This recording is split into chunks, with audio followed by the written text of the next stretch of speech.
Anyone is driving a green Golf and lights are on?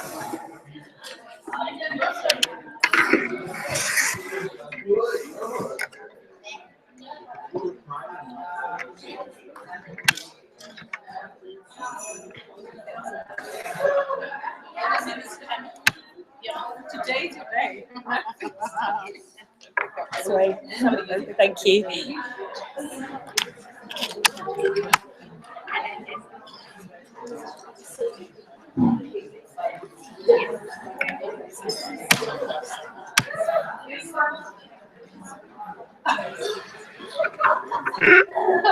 My memory is vague from this day.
Oh wow.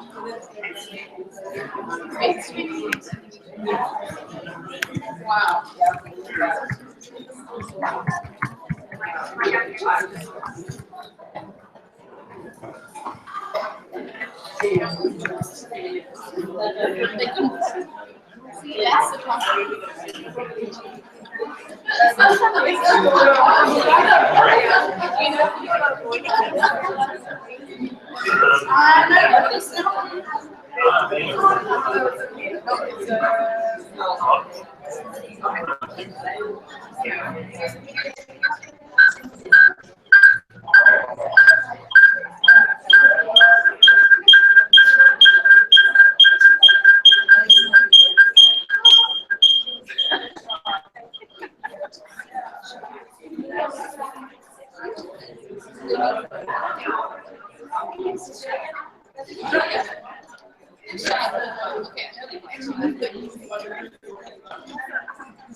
I thought they were like all the chairs were tall.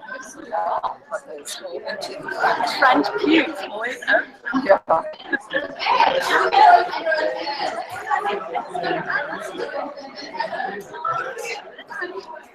The guy was none of us from Anderson. It's definitely the same.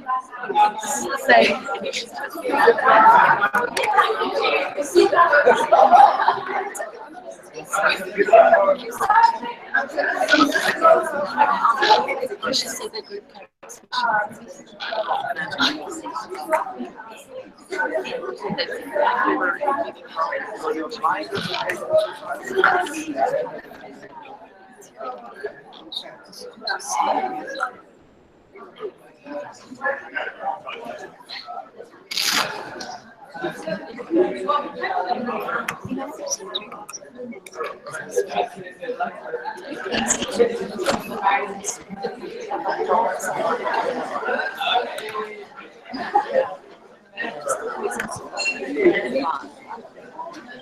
saying something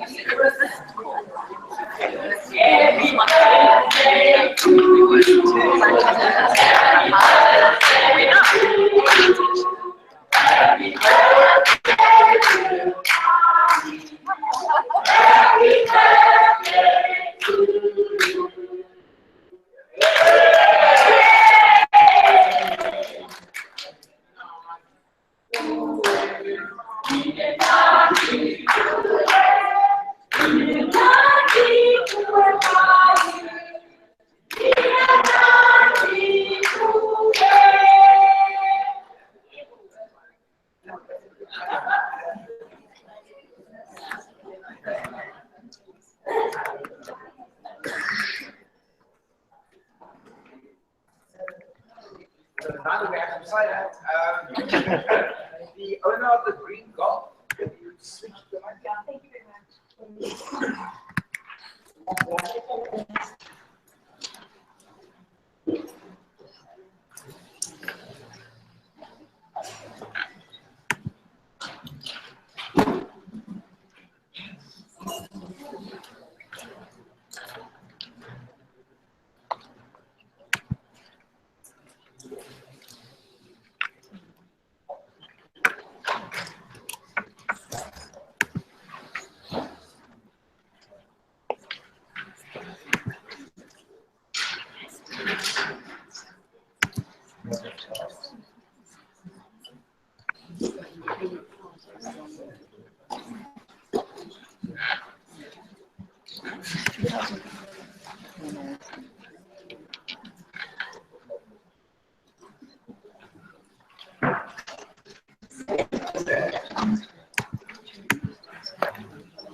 Sure.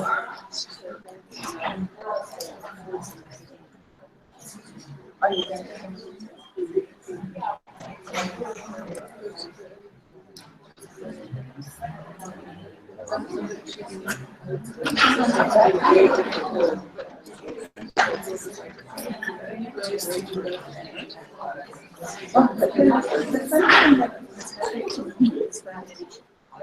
I do it to and then I go to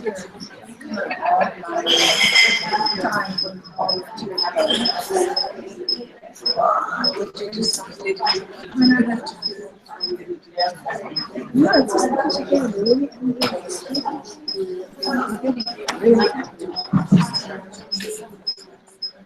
Good morning, everybody. Hello, thank you so much for your patience, just waiting for all the technology to be set up. We've had so many requests for this training, and then lots of people then unable to come. So people said, can you live stream it to Gauteng and KZN and other places, and then can you record it? So if you're one of those, okay, let's try and make all these things happen. So we're live now and we're starting. So thank you so much for coming today. You're very, very welcome. My name is Annie. I'm the assistant minister of a church called Christ Church, which is in Kenilworth, which is just up the road. And I'm part of the team that's really initiated the Peace, Justice, Witness initiative. It's part of something wider called More Than Peace, which has been asking really how can the church respond to the peacemaking needs, the peace building needs in South Africa at this time. So Peace, Justice, Witnesses is part of that. And we have been planning and starting to look at how we would mobilise around this, and then the protests just escalated. And so we realised that we actually just had to get out there quickly and mobilise ourselves. And so in lots of ways, we've been learning on the job these last couple of weeks. We've trained now, we've had about 5 or 6 trainings, and we've probably trained about 200 people, but not that all those people can ever be deployed. Most people are obviously working as well, so sometimes in the day they're not available, and they can do evening shifts, and sometimes it's the other way around. So even though lots of people have trained, we recognise we need to train more and more people. And actually, as we see that protests and then also the escalation of conflict in the protests is increasing across lots of different campuses. So there's these different flare-ups that are happening, and we really need to train peace justice witnesses who can be across all the campuses across the country. So we're really keen just to keep training and deploying and working together on this. And although this was initiated by several different churches and Christian organisations, we really want to equip civil society for this.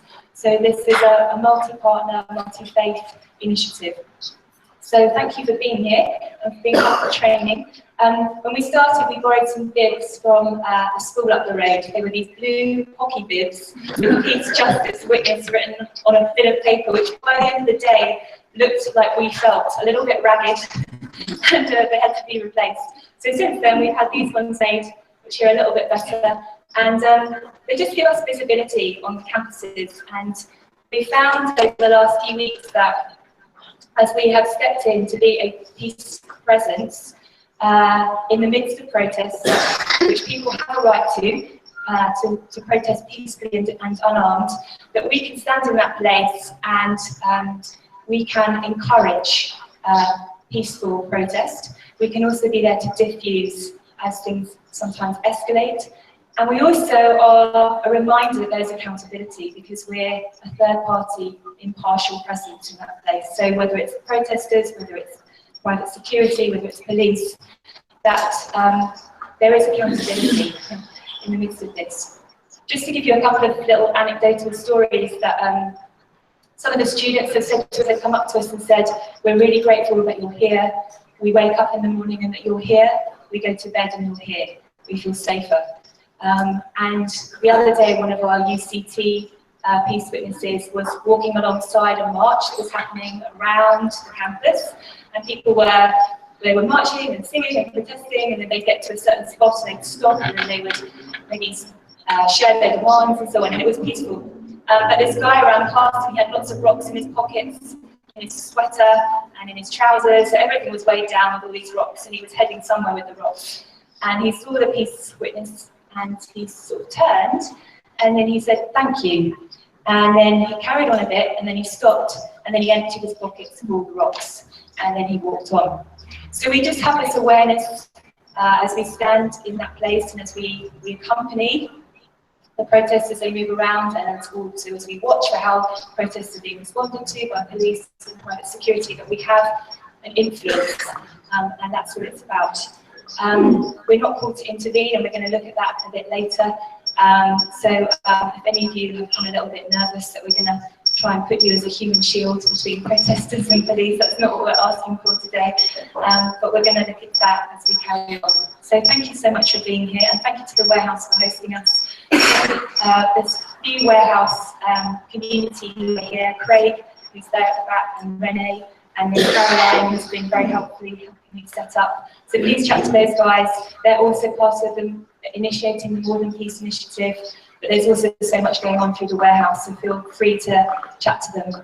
And also chat to one another as we take a break. I met Anna on the way in, and she was telling me about her involvement in the 80s and the struggle, and how watching what's happening has actually, she's felt very traumatised. And that's definitely one of our experiences being on campuses. There's a lot of trauma, and actually that trauma is triggering previous trauma. And I can imagine that for other generations watching, trauma is being triggered. So that's a massive part of the pain that is coming up right now as trauma. And so one of the aspects of More Than Peace is how do we respond to the trauma too. So lots to talk about, lots to share, but I'd like to invite Khalid, who is our trainer today. Khalid's a mediator, and he's been doing all our training. It's been brilliant. And so we're really welcoming Khalid. Thank you so much. We look forward to today.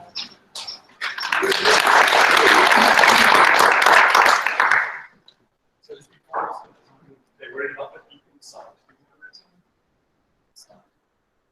Stop. No. Oh, okay. Yes. I was getting notification from elsewhere that has to be saying anything we can do about the beeping sound. That's it. Anyway, no. So good morning, everyone. So my name is Khalid, and past 3 weeks have been a bit of a roller coaster. And as Annie has already indicated, this role of observer or witness has been really important. And so I'd like to go through maybe a little bit about what this role is. Some of you may or may not have seen an article doing the rounds on Facebook about peace and justice witnesses this morning. Thank you. And questioning the role of the witness. And so I think it's useful for us to explore that and to see how that's different perhaps to monitoring or intervening, etc. So perhaps I want to start with a quote that says, "Nothing serves to protect human rights more effectively than when we stand up for each other's rights. It is people standing alongside other people, documenting, speaking out, all in the name of human rights protection. In doing so, observers bring courage, humanity, and vigilance to the front lines of human rights violations and makes a real difference in the lives of women and men and young people working for equality and justice in their communities. It is that simple, it is that powerful, and it is so vitally important." And we can end there, because that's really the role of an observer, is to watch, to document, to speak out, to witness what is happening. And it is a powerful role. This is a quote from Amnesty International's in Canada. And so observers are human rights defenders. So this is a sort of technical term that floats around in the United Nations context. But you're a human rights defender. This role that you play as an observer, particularly in the context that we're talking about, is about defending, as we are all told to do by the Constitution, the right, for example, to protest. So it's about protecting and promoting that constitutional right. That's the job that we are called to do. There are many motivations for why we want to do that, but fundamentally, we are also there to protect this particular right. There are a number of other rights also, and we'll come to that in a moment. Human rights defenders seek the promotion and protection of civil and political rights. One thing, though, that a human rights defender is not, is the last line of the slide, which is the definition does not include individuals or groups who either commit or propagate violence. So that's also quite a key aspect. So there are layers of human rights defenders. So there are people who are seeking to pursue their rights. Observers are human rights defenders who are defending their right to do that. Okay? And in doing so, we defend those rights for everyone. And that's, I think, an important consideration for us. And of course, there's the question of violence. There's been a lot of violence as the protest action, but also the state response has escalated phenomenally over the last 3 weeks. Okay? And we've seen horrific images of actions on both sides, or on all sides, because actually how many sides are there in this? It's not a two-sided thing, right? So there have been actions on all sides that have also just served to escalate the situation. One of the key roles of human rights observers, or peace and justice witnesses, maybe one of the key functions is through your presence to try and calm the situation. So just through your presence. And in fact, that is in fact the most important thing that is asked of us. Just to be there, just to be present to what is happening. And it feels like it's not a lot, but it is so much. And over the past 3 weeks, we've actually seen how that has served to diffuse situations, to stop situations from escalating even more. And it's also served to address some of the traumatic experiences for people locked up in the situation, for there to be a presence there to see. They're also about defending the right to protest. I need to maybe just speak a little bit about that because, in fact, not too many people, even the ones involved, understand this right to protest. So our Constitution, this wonderful Constitution, I was in Stellenbosch yesterday and someone was like, that Constitution, whose Constitution is that? Doesn't speak to us, right? But we have a Constitution. Our Constitution guarantees everyone. That's not just South Africans, it's not just citizens, it's not just men or women, but everyone in this country, the right, peacefully and unarmed, to assemble, to demonstrate, to picket, and to present petitions. So Section 17 in the Bill of Rights talks about everyone's right to protest. And that I think is quite important because there have been so many stories around how this is unlawful and illegal and whatnot. So there are situations after that in a moment, but we have to remember that this is a right that all of us have, the right to protest. But what's not just about the protest action, it's also about freedom of expression. It's also about the freedom to express my opinion, which includes, amongst other things, freedom of the press and of other media. And part of the challenge we've seen on several campuses around the country is that journalists and citizen journalists have come under fire, again from all sides, from police, from private security, but even from some protesters who want to stop them from reporting on what's happening or taking pictures. And so we're also dealing with freedom of expression, and freedom of the press is an important part of that. It's the freedom to receive or impart information or ideas. So when a student caucus, for example, in Steve Biko on UCT campus is stopped, okay, students are evicted and said you cannot meet in the building. To some extent, that's almost an infringement of that particular right in terms of freedom of expression. So one has to think around all of these, the permutations of how this plays itself out. And maybe in this particular context, the right to academic freedom is important. It's an important aspect of this freedom of expression. And then just to say, freedom of expression does not extend to three things. There are three things that are excluded. So propaganda for war. And if you've been on campuses, if you've watched some of the live streaming from other campuses, you'll hear a lot of war talk. Okay? So one wonders where that's coming from.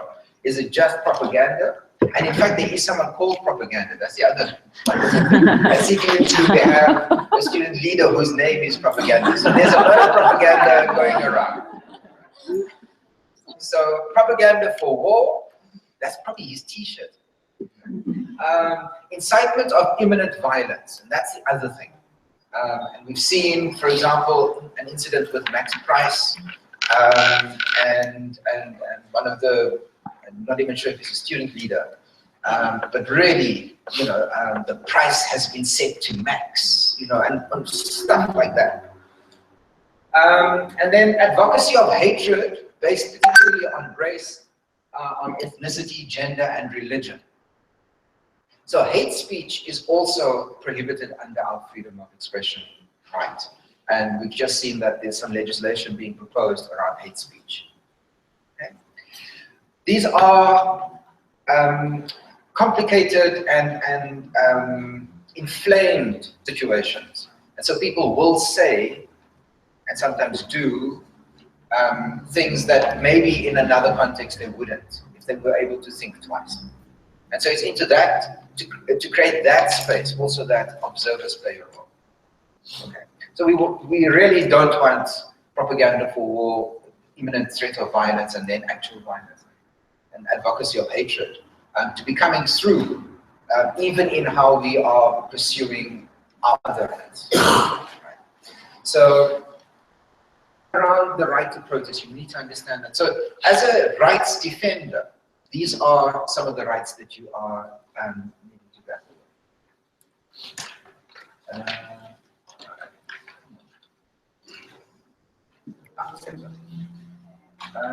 So there's a continuum. The Latin word. So according to that, the section 17, everyone has the right, peacefully and unarmed, to protest. Yeah, to do those things under protest. So peaceful protest shouldn't be a problem. Right? It's no problem. We know what peaceful protest is. So a silent protest, like the Black Sash last week at St. George's Cathedral, for example, around the Hands Off Our Grants campaign, standing there just being a silent witness to the issue. That would be a peaceful protest. Handing over a petition at Parliament is a peaceful protest. Even the march would be a peaceful protest. More and more we see protest disrobing coming on, and we saw at WITS, for example, some of the women students, in fact, taking off their clothes and saying, have my breast shot anyone? So really to make the point around the violence that has been inflicted by police and private security on students. You also have that happening in Europe. There's a group, Femen, that's their way of protesting. We have the Peace Flotilla. Some of you will remember 2 weeks ago, Leanne Naidu was stopped having joined the Peace Flotilla to break the blockade of Gaza. And she was arrested in Israel. Okay, that is a peaceful protest. And the fact that she was arrested for that says quite a bit about that particular context as well. In South Africa's own history, the notion of hunger strikes as a form of peaceful protest. So that all of that is permitted. Okay, those are ways of expressing oneself. On the far left-hand side, violent protest is also easy because, according to that definition, peaceful and unarmed means violent protest is not permitted. Right? So what are violent protests? So that would be assault. An assault on someone during protest would be not permitted. Arson as a tactic is not permitted. Damage to property is not permitted. Civil war, a coup, armed struggle, these are, in terms of our legislation and our constitution, what has been excluded. Okay? Post 1994. So I think we can understand that also relatively easily. Of course, let me just make a proviso. There is a question around when violence is provoked from the other side. So that's I'm not talking about those situations necessarily, but where I go and that is my protest, that would be excluded. Okay? And so in the middle is the challenging group. So what is disruptive protest? Because there's peaceful protest, that's we understand. Violent protest, maybe we also understand. But in the middle, there's protest in this middle group that is a little bit more challenging. Okay. All protests are meant to be disruptive. All protests. Otherwise, why are you protesting? Right? You want to disrupt this situation. You're unhappy with something. You want something to shift and change. So you need to disrupt the situation. So all protest is disruptive. So make no mistake that some people have been trying to equate disruptive with violent. Okay, and that's the sort of pushback that we've also seen. And so disruptive protests are things like a boycott. An interdict would also be something that you use to interrupt something. We can withdraw from social institutions. That's a disruptive protest. Stayaways, the whole occupation movement, or maybe not the whole occupation movement, but at least Occupy Wall Street that we saw Occupy. That was disruptive. We saw in Hong Kong the blockade of the CBD for 6 weeks by students with the umbrella protest. Yeah, that was disruptive, hugely disruptive. Brought the commercial heart of Hong Kong to a standstill. Okay, but did so peacefully. Yeah, just by sleeping on the streets. In Gezi Park, where in Turkey people were protesting the development of a shopping center in a historic area, that also was peaceful. People came and played the piano. These iconic images, but disruptive. Those development couldn't take place. We've seen Greenpeace, for example, try and run in front of those whaling ships, for example, with the little boats. Those are all disruptive protests. Yeah. And then there's civil disobedience. All of us have been called to not pay your TV license, right? That would be a form of disruptive protest, that is civil disobedience. You have to do something in terms of the law, and then you ignore that. Okay, not paying your e-tolls is civil disobedience. So that's disruptive, and that starts to get a little bit tricky. I was in Joe a couple of weeks ago. The person picking me up from chatting to the shuttle driver. He had, I think, 20,000. He had accumulated 20,000 rands in e-toll fines since the beginning of this year. So that would be disruptive. Okay. Going into a lecture and standing there or making a noise so that the lecture cannot happen, that's disruptive protest.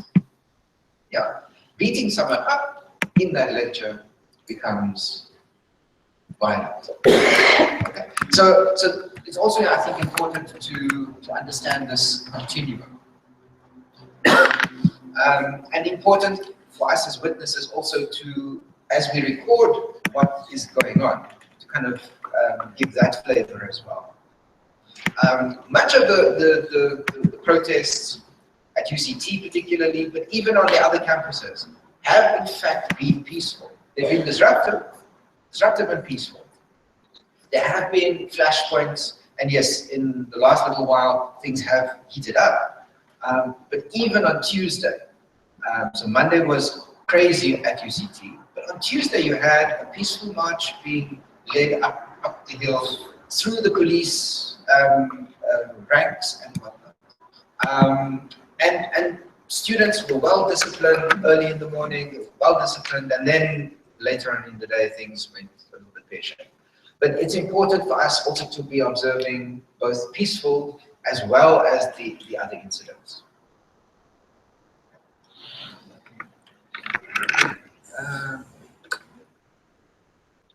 All right, so I talked about the Constitution, but the Constitution is not the only document that we have around protest action. We have something called the Regulation of Gatherings Act. It's interesting because the Regulation of Gatherings Act, I think, goes even further. It says every person has the right to assemble with other persons and to express his or her views on a matter freely in public and to enjoy the protection of the state while doing so. Just think about what that means, especially the last couple of words. And to enjoy the protection of the state while doing so. So the role of the state is to protect my right to protest. Okay? And that's an important issue that I think often gets forgotten by everyone. That the primary role of SAPS, the state institution that is involved in this, is to protect the right of protesters to protest. What we have seen is a policing of that right to protest. Okay, and so trying to shut it down. In all fairness, SAPS has been, I think, relatively good across the board in the last 3 weeks. In the Western Cape, and it's been different in different provinces. It's been really good at holding a line. But think about this, the obligation under the legislation is to protect that right to protest. So any interference with that right to protest, SAPS needs to act on that. So think also if private security are interfering with protesters' right to protest in a way that's unlawful, goes beyond the mandate of private security, at the moment. SAPS's role is to protect that right to protest. Under the Gatherings Act, we have, the Gatherings Act deals with public protests. Now, university spaces are public, but are they public areas? So the land on which the university sits is private. Owned by the university, but they're a public institution, and so they also fit into this sort of grey middle ground. Yeah, but the Gatherings Act applies in public spaces. So when we march from health sciences in Mowbray to upper campus in Rondebosch, and we come along Main Road, that's a public protest. Walk down to Parliament, that's a public protest. Okay? When you're outside Bremner, that's on private land. Yeah? You're in Symphony Way, that's a public protest. When you're outside the admin block, that's on private land. And so, also important that slightly different rules apply. So under the Gatherings Act, there needs to be notification to the municipality and to the police authorities. And then only outside the court building, the union buildings, and Parliament must permission actually be gotten. Everywhere else, under the Gatherings Act, it's notification. There are some timelines, etc. The one thing about the Gatherings Act is that these student protests have ignored the Gatherings Act completely. Okay, since last year. So what happens under those circumstances? When the Gatherings Act, which regulates public protest, is ignored or not even known about, and there's a spontaneous protest or demonstration picket, then you will always have the protection of the Constitution. So even if you ignore the legislation, the constitutional right will still be there. And that means that as long as the protest, remember Section 17, is peaceful and unarmed, we still have to protect my right to protest, even though it may be outside of the framework of the Gatherings Act. Now, if it's outside of the Gatherings Act, that's when people start talking about being unlawful, because you've not followed the law. But illegal, because protest action, unless except if it's not peaceful and unarmed, cannot be illegal. I have a constitutional right to it. Okay? The same way as it's not illegal to strike. A strike may be unprotected, but it can't be illegal because I have a constitutional right to do so. Okay? If I'm going to be protesting in a public space, I have some responsibilities. and this I think also has been sort of largely ignored. I have an obligation to minimize potential harm that may emerge from my protest action. Okay, we've got a constitutional court case in relation to that. So, but even in good protest action practice, we ought to have marshals, for example. So if you think about actions that you've been involved in, right? If you're going to have 2,000 people, you need to have one marshal for every 10 people. And part of the marshalling is around keeping the discipline of the march. And that's around minimizing the harm. Okay? Because in terms of the constitutional court case, there can be civil liability against organizers for any damage that is caused. Okay? And we have the highest court in the land having pronounced on that. So, so that's a challenge. So riot damage, there could be a civil claim. So Petar has been very successful in claiming that against some unions, for example. And then one of those other responsibilities for us, at least, is to think about when we are organizing a protest march. But these would be whoever is organizing a march. Would be, how do we handle the agent provocateur? You know, those opstworkers, those people who are there just to fuel, who may in fact not be part of the group that is wanting to protest. Okay. So in the bad old days, you often had agent provocateur who were working with security forces.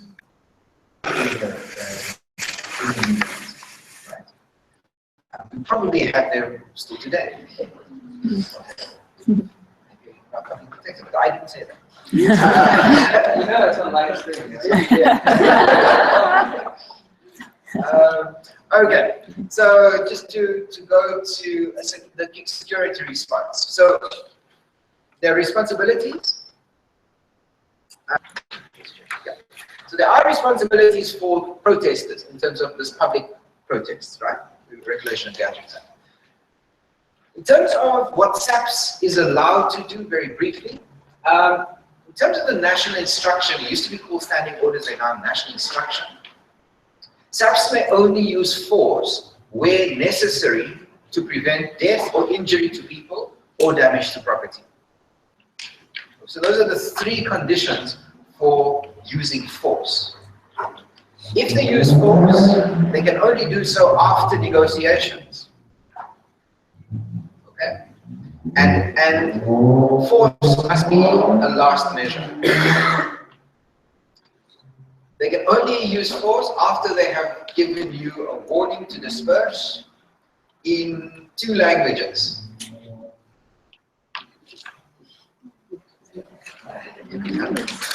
Yeah, you have 5 minutes to disperse, right, from 1980s. You remember this, right?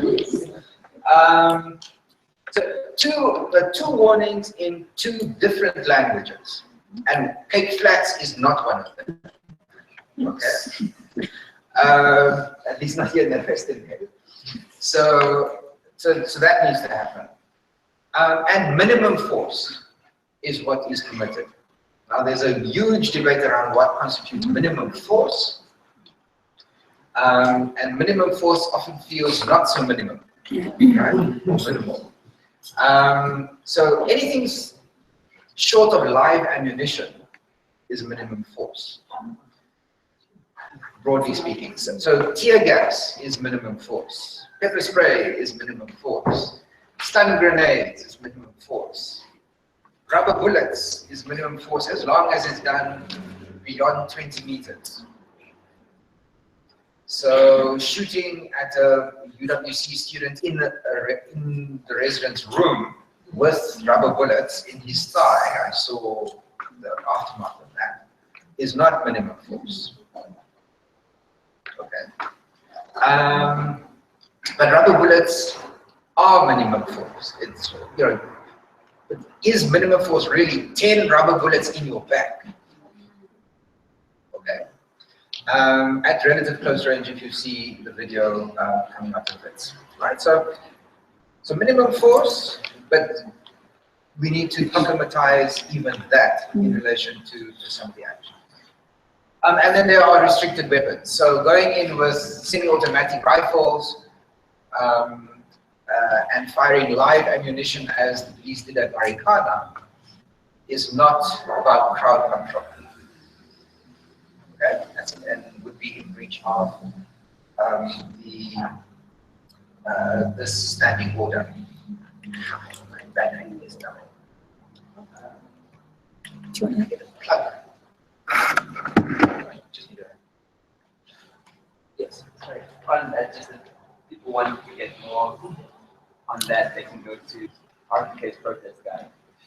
So the Right to Know campaign has produced a protest guide. It's available online, and we've also made that available in the group, which has a bit more information about security response as well. All right, so that's about SAPs. But the other, I need the adapter.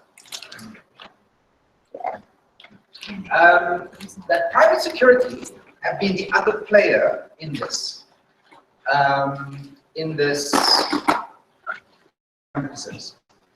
We've seen, in fact, increasing militarization of our campuses.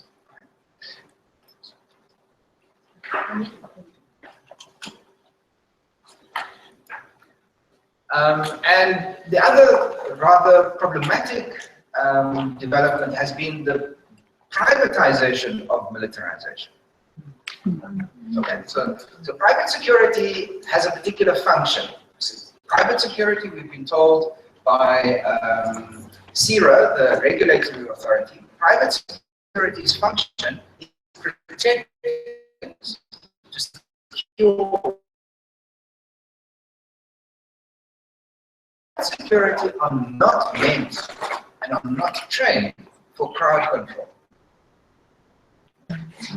So private security is really not meant to be used to deal with protest action. They're meant to secure buildings and to secure the people on the premises and in the buildings. Yeah. So that's the sort of general rule. But what we have seen also on the different campuses is that private security have either been sent to do the first line crowd control by SAPs who stand behind. We've seen that on some of the campuses here. Or they've been the only ones who dealt with the crowd, and SAPs has been holding the back line. And then there's a change when things get a bit more hairy. But private security also have to operate under a number of rules. So they may not infringe on your human dignity, or on your right to privacy, or on your right to bodily integrity. So on your human dignity, so if they are conducting a search, for example, really a man should not be searching a woman at the very basic level. But you also should not be ripping people's clothes off, as you're trying to arrest or detain them. You cannot remove someone's phone. That's a breach of their right to privacy. Even if you've seen them videotaping you in public. Okay. And then bodily integrity, which is around beating people up, etc., etc. So private security may not infringe on any of those rights. These are also constitutional rights that we have. They may only use such force as is lawfully permitted. Now bear in mind, they are not SAPs. Okay, so they only have rights they only have as many rights as other private citizens have. And so they're governed by the same rules around what degree of force is lawfully permitted. Okay. They may only search with consent, and they may only conduct a citizen's arrest. Been a lot in the news around private security arresting people. Yeah. But they can only conduct a citizen's arrest. So in as much as I can conduct a citizen's arrest. So it'd be interesting if 5 students jumped on the security guard, arrested him for what he had done. Possible, maybe improbable, right? Given the size of some of these guys.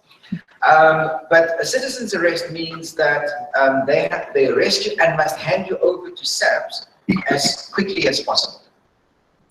So they cannot detain you. They cannot lock you in a dark room somewhere, drive around you in the back of the van, for 2 or 3 hours. Over to SAPS, nearest SAPS office, as soon as possible. And private security, we've also seen them armed with little GoPros on their chest pieces and whatnot. They're permitted to record you as long as it's done in public spaces. Okay, so they're permitted. But equally so, we are permitted to record them in terms of what happens in a public space. Okay. All right, so much around the right to protest. But I did say earlier that quite a bit of the protest action has happened on private property. So private property adds another dimension. So dealing with public protest is one thing, and so all of what I've said so far applies there. But when we're dealing with protests on private property, there are some other rules that also apply. One of which is the Trespass Act. Now, the Trespass Act is an old piece of legislation. It is not post-1994. In fact, it's 1959. Okay? So it's 1959, which means it's union legislation. Right? It's not even Republic of South Africa legislation. Think about that. 1960 was Republic of South Africa, right? So 1959, which is why when the Act was written, the fines, if you go to look for the Act, the fines are still in pounds sterling.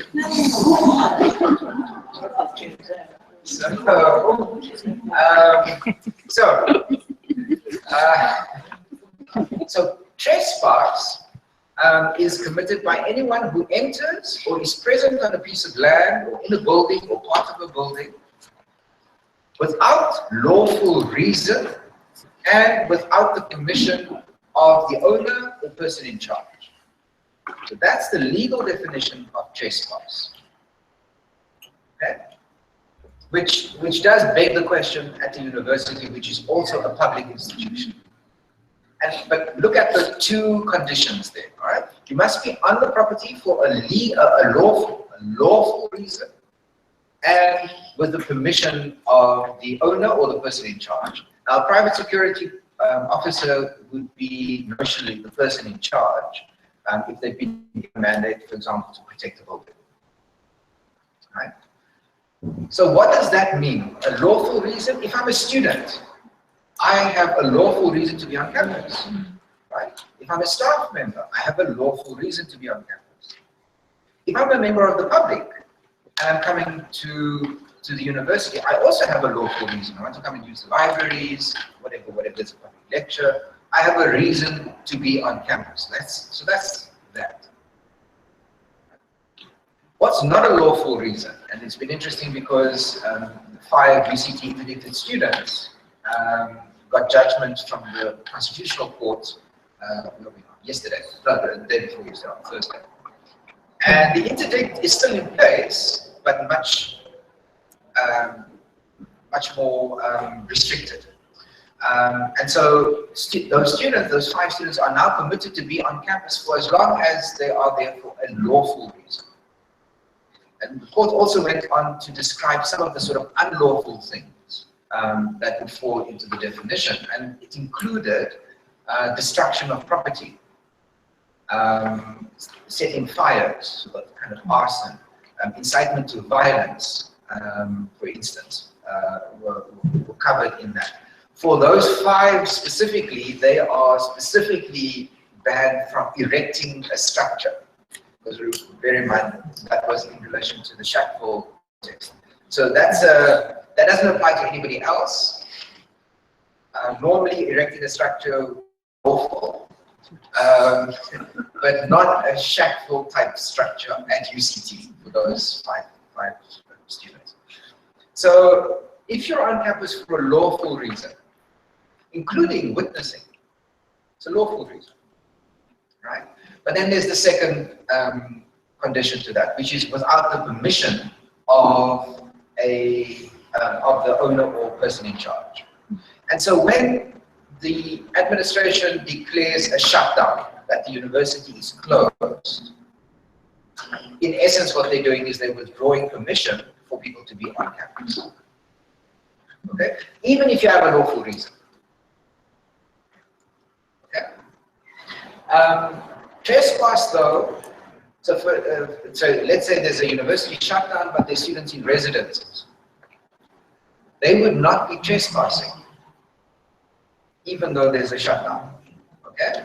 Because the two reasons have to be there together as well for trespass to be to kick in. Does it make sense?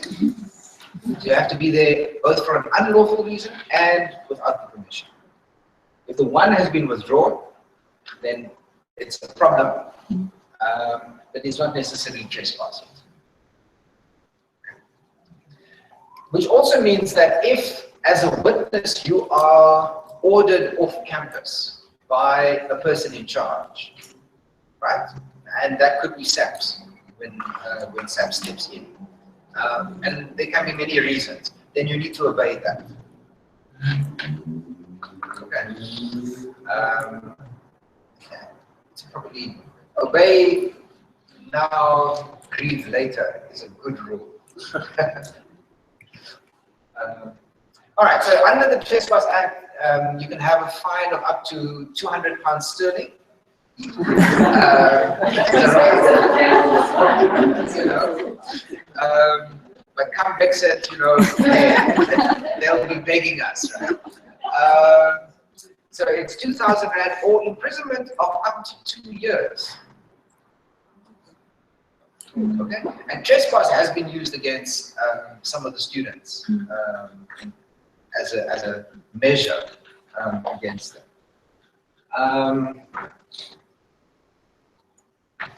Refusing to vacate. So when the person in charge orders you to vacate, that becomes a criminal offence. So this is different to evictions, but this is under like a shutdown situation. If you refuse to vacate a building, they're ordering everyone out there to shut down, and you refuse to do that, that in fact is a criminal offence. So just be mindful of that. All right, we have a few other laws. I bet you didn't think you were going to go through all of this when you came here this morning. So there's the Intimidation Act. There's the Dangerous Weapons Act. We have the Criminal Procedure Act that governs, for example, the use of force. So Section 49 of the Criminal Procedure Act says when lethal force may be used. You also have some common law offences, and these have kicked in also in terms of these protest actions. So people have been charged with public violence. That's a common law offence. Yeah. There's malicious damage to property. There's assault. Just maybe a note, you see there's this doctrine of common purpose, which, just to say a few words about that, is also problematic and quite challenging. But you can be arrested for something that someone else does because you're part of the crowd. Because that's essentially what common purpose is. If you're part of the crowd and you're toy-toying and singing and whatnot, and something happens over there, because you're part of this, the courts have in the past held that there's the doctrine of common purpose. All of you were there together. And so even though someone did something, even you can be held liable. Right, so that's quite nasty as well. National Key Points Act, I don't really want to talk about it too much. My comrades from the R2K will fire me. It's a nonsense piece of legislation anyway. And only a few people actually know what is a national key point, and they make it up as they go along. But interdicted behavior is very important because we have seen interdicts coming at, in fact, all 4 of the universities in the Western Cape. So students have been interdicted from doing certain behavior. Where a court grants the interdict, now whether or not the court should grant the interdict, that's a question for argument. But if there is an interdict, then breaking that interdict is contempt of court. Okay? And you can have a whole range of other offenses that flow from that. But it then becomes less about being on campus and more about the court order. And so we've seen, for example, with one of the student leaders, Mrs. Colin Mnando, there have been repeat breaches of the interdict that prevents him or prevented him from being on campus, just generally. And so he's been arrested multiple times for breach of that interdict. The range of other charges as well, but specifically about the interdict. And that's been a bone of contention for at UCT for a long time. Now that the Supreme Court has ruled that may be less problematic, but the interdict is still in place. It is still interdicted. It's just not as broad any longer. So I'm hoping he understands that. Yeah, he has been released. All right, so we've seen in the last week or so more and more dangerous weapons. Now, what's a dangerous weapon? Right? What is a weapon, first of all? And then what's a dangerous weapon? But since 2014, so before Fees Must Fall, so this is not in response to Fees Must Fall, 2014 January, government passed a new piece of legislation then, the Dangerous Weapons Act, which makes it a criminal offense for a person to possess during a gathering or procession or demonstration any dangerous weapon, any air gun, firearm, imitation firearm, and something that is likely to be mistaken for a firearm. So we've seen, for example, Kibla on Quds Day with coffins and then makeshift AK-47s, for example. Any harmful or sharp object, or any object capable of causing death or inflicting serious bodily harm, if it were to be used for an unlawful purpose. So again, this notion of unlawful purpose, right? So why are you weighed down with rocks and stones? Okay, I'm could be an answer, right?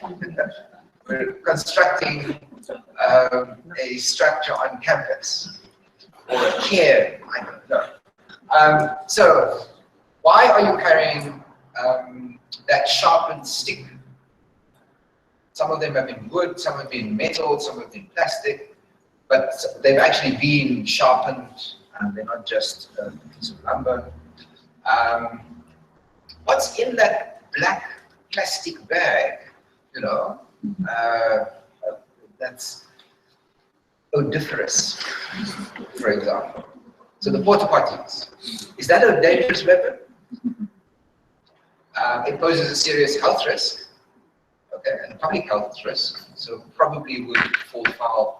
Oh, no pun intended. No pun intended. Would fall foul of this piece of legislation. Okay. So a dangerous weapon may not be carried at a march or a protest action. So, in that context, so what about the police? Police have a right to carry guns. Yes. And what Water cannons, a whole range of toys that they have, but they're not part of the gathering or demonstration. Okay, and SAPs have other legislation. So this is specifically for people taking part in a procession, in a protest action, and it's to give effect to that constitutional rule of peaceful and unarmed. Okay, so it's that this piece of legislation was promulgated specifically. question? Now, what about the people who bought guns and a license for using their guns? They have a license, and having the license for the gun is absolutely fine. Bringing it to a protest action is usually problematic. Okay, so you can have a legal gun, lawful licensed firearm, but you cannot bring it to a procession. If you're caught with that, that's a criminal offense in terms of this piece of legislation. Yeah, my worry now is that we know most when there's a protest here in October, and they are using the pangas. And it is their right to use for the control something like that. Now you want to tell me that that is now harmful for you? Yeah, yeah. I mean, that's what this piece of legislation has said since 2014. Okay, so no pangas in Soweto. So what that did in 2008. Not nice. Okay. So if it's a traditional. Yeah, my cultural weapon. We saw how that worked out for the IFP. Remember when they launched on Shell House through Joburg? This law wasn't there yet. Cultural weapons probably also. So a bit more difficult. The law says any other object capable of causing death or inflicting serious bodily harm if it were to be used for an unlawful reason, right, or purpose. So your knopkiri, is it a dangerous weapon if it were to be used for an unlawful purpose? Probably. It's a section in the act. There is another section, and then I'll come to you, which says the mere possession of a dangerous weapon during a gathering or demonstration constitutes an offense. The mere possession of it. So you don't even have to use it, just having it on you. The only exception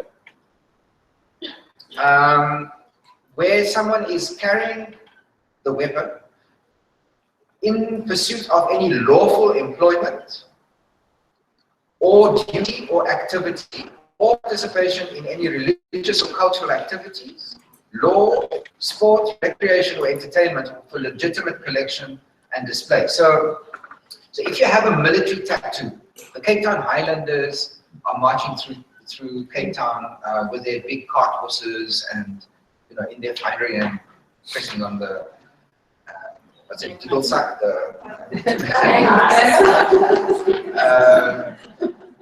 right, and that would be a lawful reason, so that wouldn't matter. If you were doing a cultural on Heritage Day and you were using your cultural weapons as part of Heritage Day celebration, that would be, in terms of this, legitimate. We're talking about protest action outside of those sorts of situations. Okay? And then even the possession of it would be constitute a criminal offense.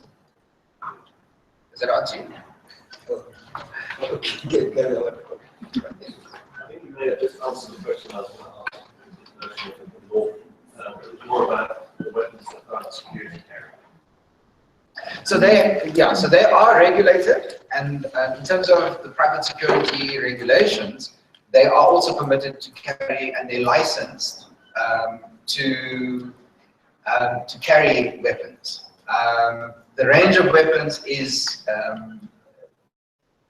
limited. So the one issue, for example, at UWC, there was a problem this past week where a private security officer may have lost his sidearm and live ammunition. So already there's a big question mark around why the private security are carrying sidearms and live ammunition. Right. And that was part of the reason SAPS was giving for the clampdown and going through the residences to find this 45, so not any old shooter. So 0.45 sidearm. So that is a question. But if it were, one, it's a legal weapon and licensed, also in terms of SERA, because they have to give authorization for that, then there would be reason.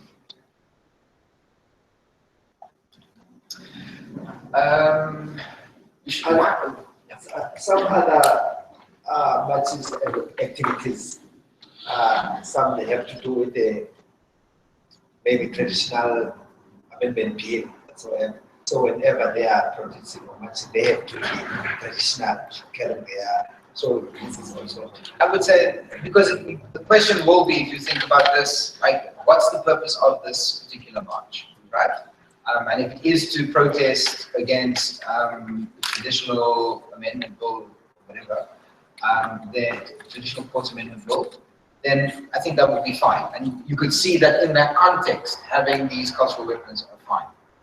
If there's a different context, so like free education, what's the purpose of a traditional weapon? What's the purpose of your 138? Like minor. Yeah. You know, while they were sitting on the copy, you know, in their traditional garb, all of that kind of stuff, does that allow you then to use automatic rifles on them? That's okay. But it pursues our role. On campus, I noticed that bag. But it got me thinking, what would the role be if I notice a gap? And how do we react in those kinds of situations? Are we simply allowing police to notice those things? What is the role of the observer at that moment when there's a dangerous weapon in play and we notice it? I'm preempting something. No. So I'm moving into the phase of how do we react? Yeah. So primarily our role as observers is to observe. Yeah. But it is also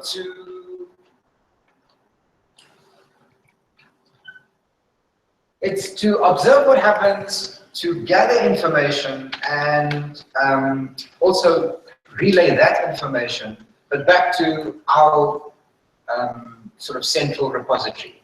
Okay, it's easier and better for our role in the field that if that information is relayed, for instance, to security agencies, that it happens from the central location rather than by the witness.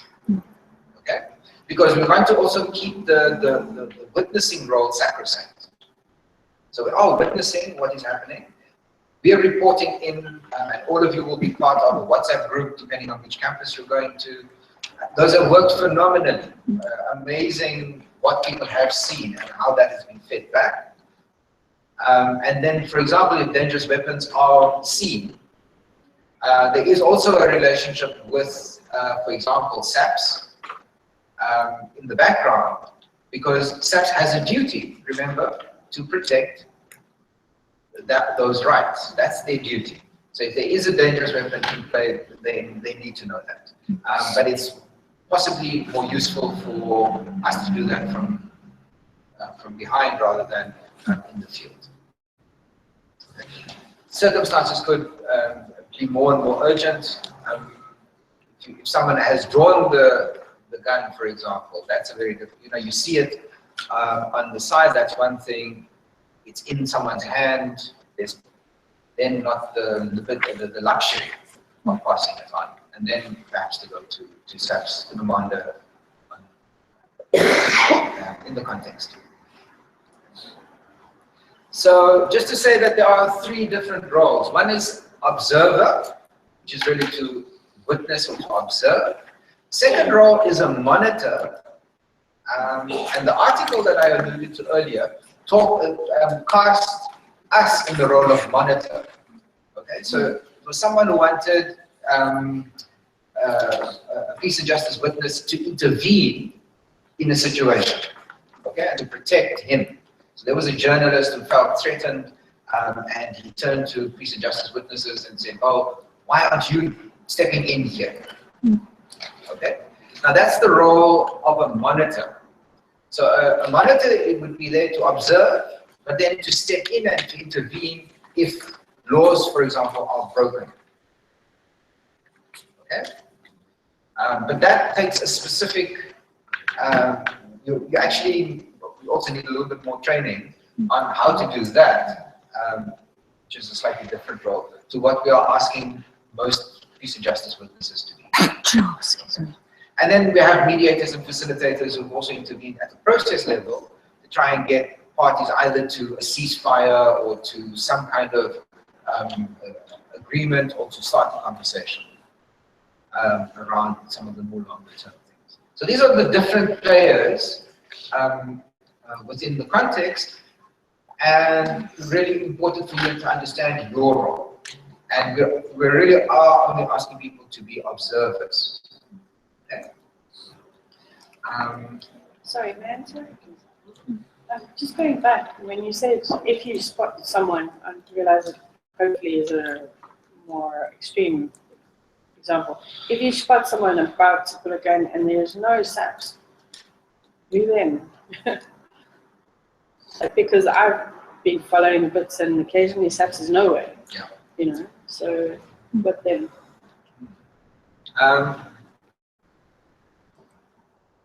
Then I said, put it into the WhatsApp group, because that's sort of live streamed. Yeah. Okay. No. So my first hitting the deck at that point. Sure. So hit the deck first. Hide. WhatsApp. Yeah. Then WhatsApp, because the information is important. And so the question is how that information gets out. Okay. If there isn't SAPs around, it's an urgent, immediate issue. It's then more important to get that into the group, because that's being watched and monitored constantly. Okay. So then we could deploy and engage with SAPs and get the deployment. But then it's important to know where it's behind. The names of buildings have changed also. You know, what used to be Leslie is now something else, Saki Batman. You know, you've got all these different. Where am I? My university has changed. A geolocation, that is maybe yes. Location. Send the map. But yeah, your safety is something that is of paramount importance. Also in this. Okay, so your safety, but no heroes. The book is not bulletproof. Okay, we haven't quite gotten to that point yet. So. And what maybe you come across where some say that argument for this student, and maybe you come across them and we asking you, what are you doing here, or why are you doing it? If you're wearing your book, tell them to read. So, but the whole point is that you should be able to explain to him that you are an observer. As a peace and justice witness, that's your role. Your role is to observe what is happening here and to also report on any breaches of the constitutional rights. That's your role. You're not going to get involved. You're not going to stop the argument necessarily between SAPs and the student. Don't intervene in that way.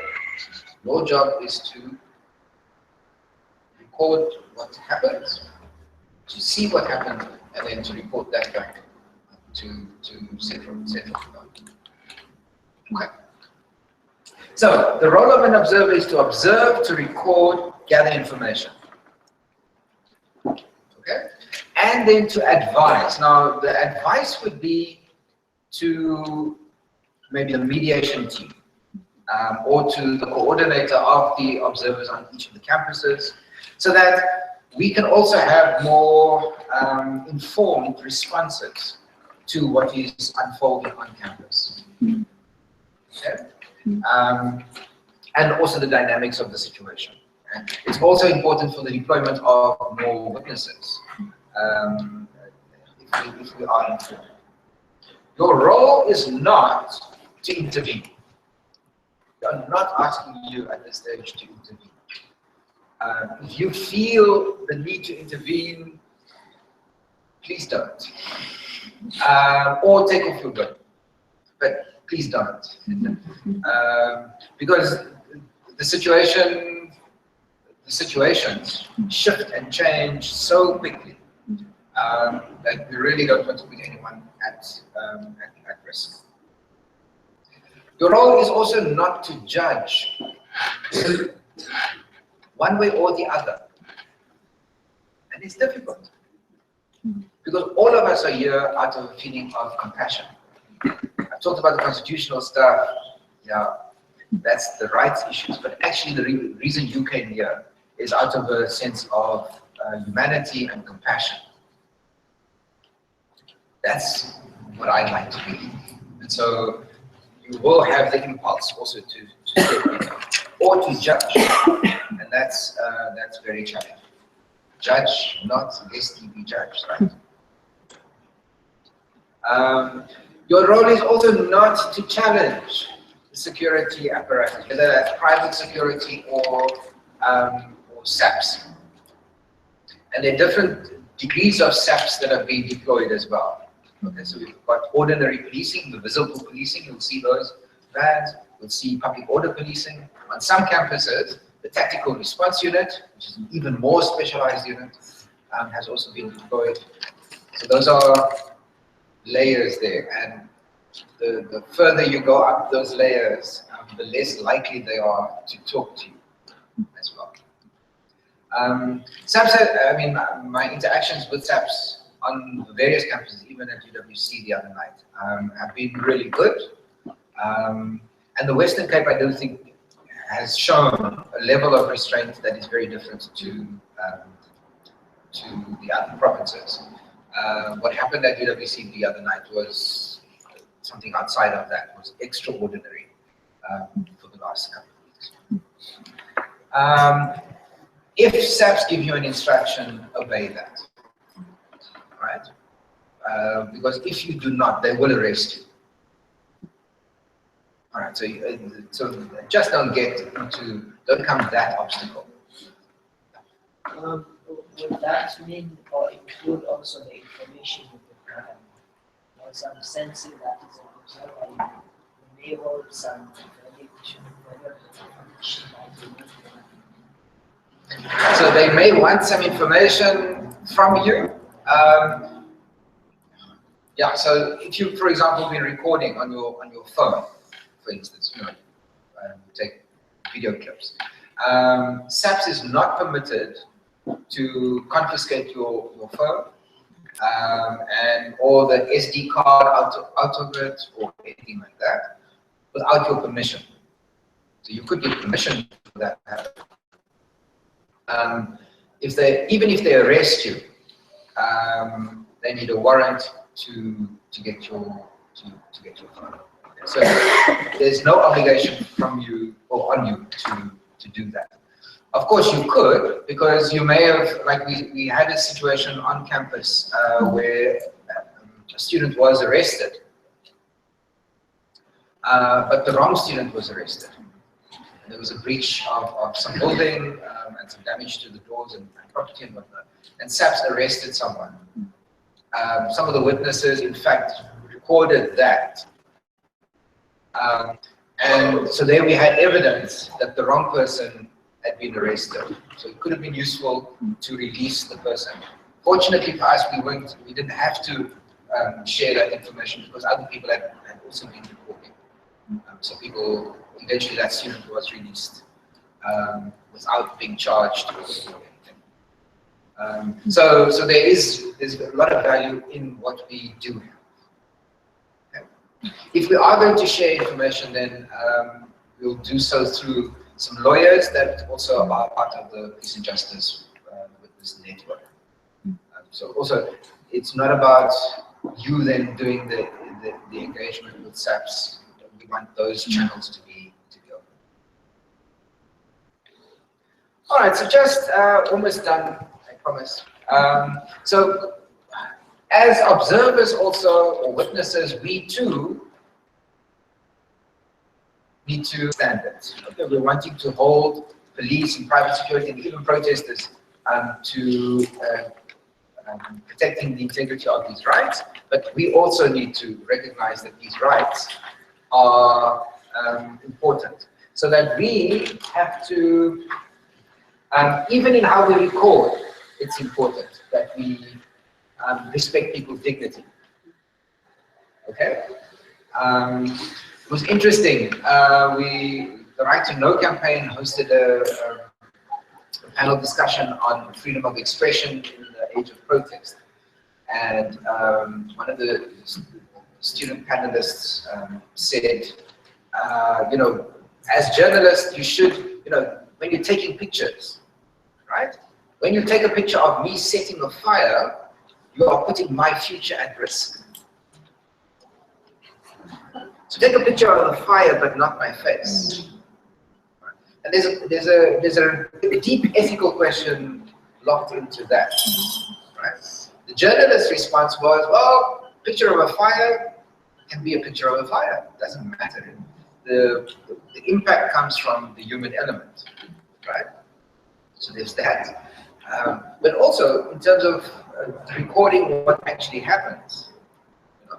So there are all sorts of ethical questions that we don't have time to go into now. Also about what we record and how, and that's why it's important that we feed any of that information through even the legal channels. With rights come responsibilities and accountabilities. I just want to share those three words. And then as witnesses, what we bring into the situation is our independence, our objectivity, and our integrity. And these are three things that we must never give up. The moment we as observers give those three things up, then we stop being observers. So there's value in our independence, there's value in our objectivity, and there's a deep value in our integrity. We faced a challenge post the UWC events, burning, and then the scuffles with security personnel in the residences the other night. Also in relation to what as witnesses we were called to do. So we had people who were desperately traumatized. So the students at 12 o'clock were wired. Okay, they couldn't sleep. They were fearful, not only from the actions earlier in the evening, but also this fear: am I going to be able to sleep, and am I going to be roused at 3 o'clock with some burning policeman breaking down my door, etc., etc. So there were heightened levels of trauma, and then physical trauma. Some students who had been injured in the scuffle were too scared to come out of the residence, were in hiding, but hiding in pain, and in urgent need of medical attention. And so there were a whole range of humanitarian needs that were also very present in in that situation. And so there was a challenge for the witnesses. Okay, I'm talking about independence, objectivity, all of that kind of stuff, and just this distance that is so critical for witnesses. What do you do when you see, you know, the welt and the wound that's left behind the rubber bullet discharge, you know, on the thigh, or the fact that someone's arm is broken because that's how he was beaten? And so there is a question for witnesses, and we've been talking about activating a humanitarian assistance arm, and there's an ecumenical one called Respond that responds to human disasters. So the disaster management kind of response coming through some of the churches, but there are some others as well, and that role then be taken up by them, which is really to preserve the integrity of the witnessing role. Okay, and witnesses in the white verb. So when you're identifiable as a witness, there may be another, in another context, you can not have that and then do the humanitarian assistance. It's sometimes even just the psychological counseling, because that's the other big thing, okay, that we're not always recognizing, is the trauma for everyone.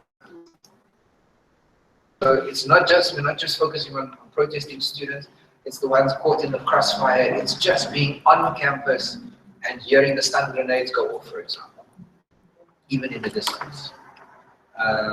Staff and students. There is so much trauma going on all four campuses. But at Stellenbosch, And even there, earlier in the week, even at Stellenbosch that has been open, the academic year has carried on. They're starting exams on Monday. The levels of uncertainty, fear, and trauma that people have gone through equal to what has been happening on the other campuses, because it's a human response to this quite violent situation. All right, almost done. So what do we need to look for? So if you're observing, what do you need to look for? So if you're looking at law enforcement, then so SAPs and POPs and such like, then you need to look for name, rank, badge numbers, because SAPs will have those. You know, how many stars? Is it a red badge? That's public order policing. Is it just the ordinary sort of gold one? That's just visible policing. And then there's the invisible policing also. And we've had a number of those guys also on campus, the invisible policing. You know, they've said at Weinberg courts, oh, no, I'm a journalist, but he's hung out with the police guys. And then we see him on campus again. What's in his camera, we want to know, right? So there's also, have to understand that there will be crime intelligence operatives on the ground. No doubt, given the interministerial task team, there are spooks on the ground as well, because the State Security Agency is part of that ministerial task team. And they have been on the ground, no doubt, for a while. So try and identify, ascertain who the commanding officer is among SAPs as well. Look for their demeanor. So it's such a lovely word. How are they, you know, what's their emotional state? But some of them have very good masks for that. But what's their demeanor? Are they aggressive? Are they just watchful? It's very important. What kinds of weapons are they carrying? How are they dressed? Are they in full riot gear with chest plates and shin guards and that? Or are they just in uniform? If weapons are deployed, how are those used? Which weapons were deployed? Was it pepper spray? Is it the water cannon has now become a feature on UCT? Tear gas, stun grenade. Is it for bullets? If there has been any use of force, what were the circumstances that led to that use of force? It's important also to note. Have there been, you know, I put up that national instruction. Have there been any features of that? There's a question around whether SAPs can deploy, or private security can deploy dogs, the K9 unit. Into this, we've seen the K9 unit at Wits on the front of the Great Hall about a week ago. That feels, I must check again, but that feels like it's outside of the national instructions for crowd control. Bear in mind, these laws are post-94.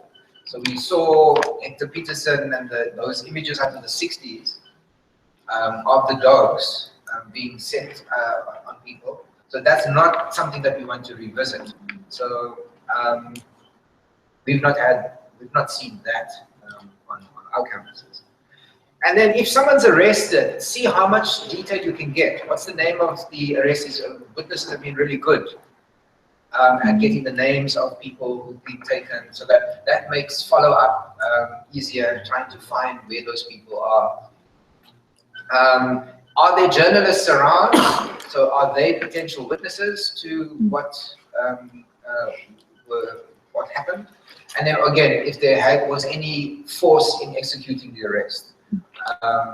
So I mean, we saw 2 weeks ago, early in the morning, in the north entrance of campus, UCT, people were sitting peacefully, blocking the road, singing, and then I think it was private security came in, 5 of them manhandled one person who was then later on charged, but released later.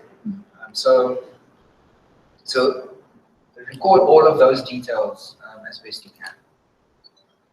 Very similar to private security, with the addition that if private security arrests someone, can you also check how soon they hand them over to SAPS? Okay. Private security they must have identification. And what we've seen PJW's released a statement about private security about a week and a half, 2 weeks ago now.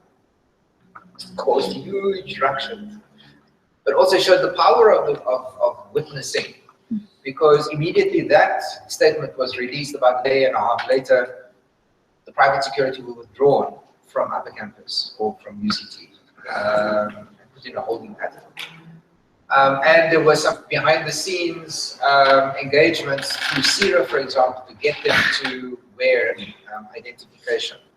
We've seen this week again private security coming back nameless, with not even the badges or anything like that. So it may be something to take back to CIRA, who can engage with Vetuscolo, who's the private security company. They could be fined, they could have their license revoked. I mean, there are a whole range of things that the regulatory authority can do. But identifying who the officers are ought to be done with their CIRA identification, which has a picture, a name, and stuff. Or at the very least, what we have seen, VS 109. So that is the number. But they have to have some kind of. Yeah. If maybe they arrested you and they notice that they have made a mistake, can you take action against them? So there's of course, there's a notion of sort of wrongful arrest that can come, and that's part of the discussion also with SAPS has been, you need to use minimum force, and you need to be sure of your facts when you make an arrest. Okay? Because if you arrest the wrong person, or you do so in a wrongful manner, then that person has a claim later on. So even the police commissioner has said, if SAPS does cross the line, then you need to lay a charge with IPID, the Independent Investigation Director. We also in the Western Cape have a police ombudsman, so Lucy Pikoli. Is also there to look at actions by SAPS in the Western Cape, even though SAPS doesn't like that too much. So there are these different places. You can also lay a assault charge or whatever against the police officer. So it's one of those things that I'd be quite curious to find out just how much the cost really to cost SAPS, both in terms of deployment, but potentially even in terms of actions that can come from other people. So the Wits SRC, former SRC person was shot 10 times in the back at close range. I mean, there's a case of begging to be made. Okay.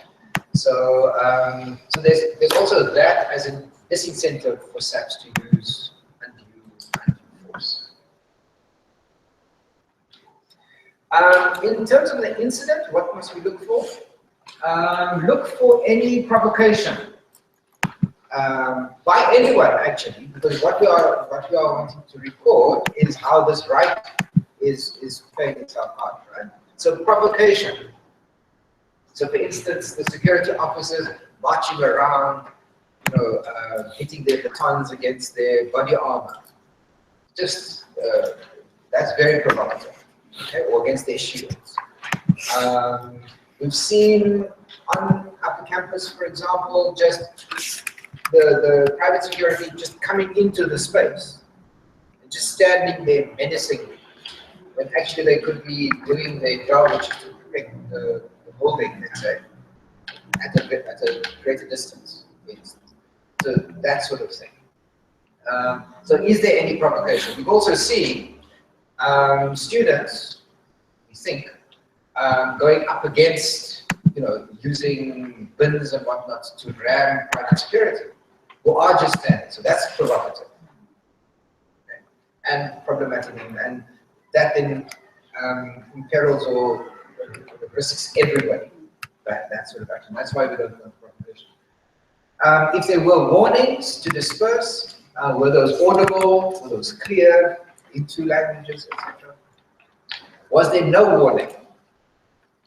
So if you think about what happened to Max Price, they were talking, and then as he was moving off, suddenly he was surrounded by a group of students. That there was a bit of an altercation. You don't know who shot and punched whom.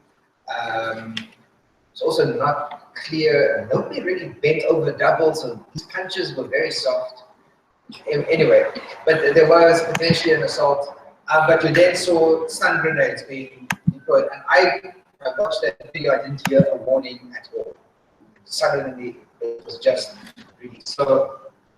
So you need to be noticing that.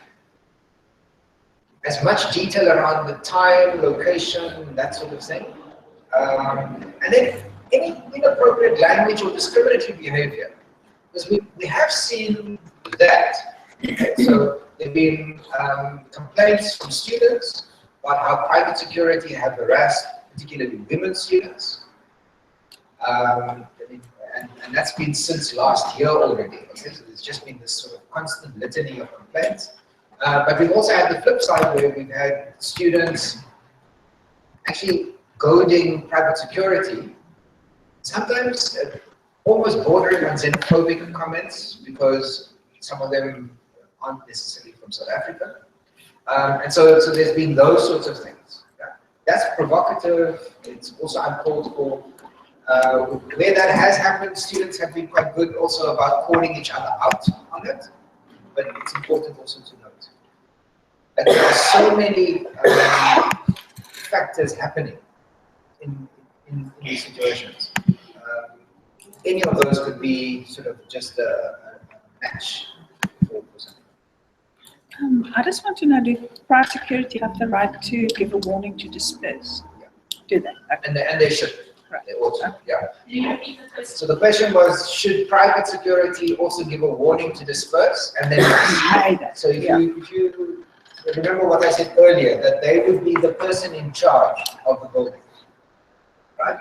So their orders would be to not allow anybody into the building. But let's say there's now been some engagement, their officer commanding ought to warn protesters that this is going to happen. So under the same sort of practice as SAPS. So I can't find Neil, but we had a situation on Wednesday where after, I forget her name, but the girl that was, her hair was pulled out in the library, and one of the journalists took the picture and was showing it around to the students, and they identified some of the security guards, and that caused like the most tenseness I'd seen so far. And eventually the security guards were trapped inside the building and the students were outside. Who knows protecting whom? But like that was fomented, for want of a better word, by a journalist for, I don't know, better coverage? I don't know. So think through the consequences potentially, because that's unintended consequence maybe. So journalists trying to verify the story or whatever. But how are students going to react then? So there are consequences to that as well. That's very sensitive. You're saying here a lot about what to look out for, which is really damage to people. Much earlier on, you had this useful distinction of social and violent, but you had damage to property under the violence category. So what are you looking for? Surprised me a little bit. To me, morally, there's a gradation there. Legally, you seem to be very clear. So what are you looking for in terms of damage to property? Yeah, I mean, I think we are really, with the violence, we really are looking particularly at the sort of physical violence against people, each other. But damage to property is, of course, something that's, in terms of legal definition, also relevant. And so the 4 students were stopped by SAPs coming up Rhodes Avenue, for example, early hours of Wednesday morning, I think it was. They were stopped, the car was searched, and they found some containers with these porta potties. Students were arrested. There was a huge hullabaloo around the arrest of these 4 students. They were subsequently released, but they detained the feces, fecal matter had been retained. So there have been those interventions. One of the witnesses said that he'd seen these black bags, and I know that students, there was a report I saw that some students got really upset when the hidden projectiles for the following day were discovered. So there is a role for witnesses in reporting even that sort of thing. The smashing of we've been really good at recording, for example, the fire alarms being set off. Now that's not damage to property, but it was interesting that chemical engineering department put out a communique to protesters to say, given what happens in chemical engineering, it is an incredibly dangerous place. Okay? And if you set a fire with all of these chemicals in the laboratory, for example, that could be fatal, right?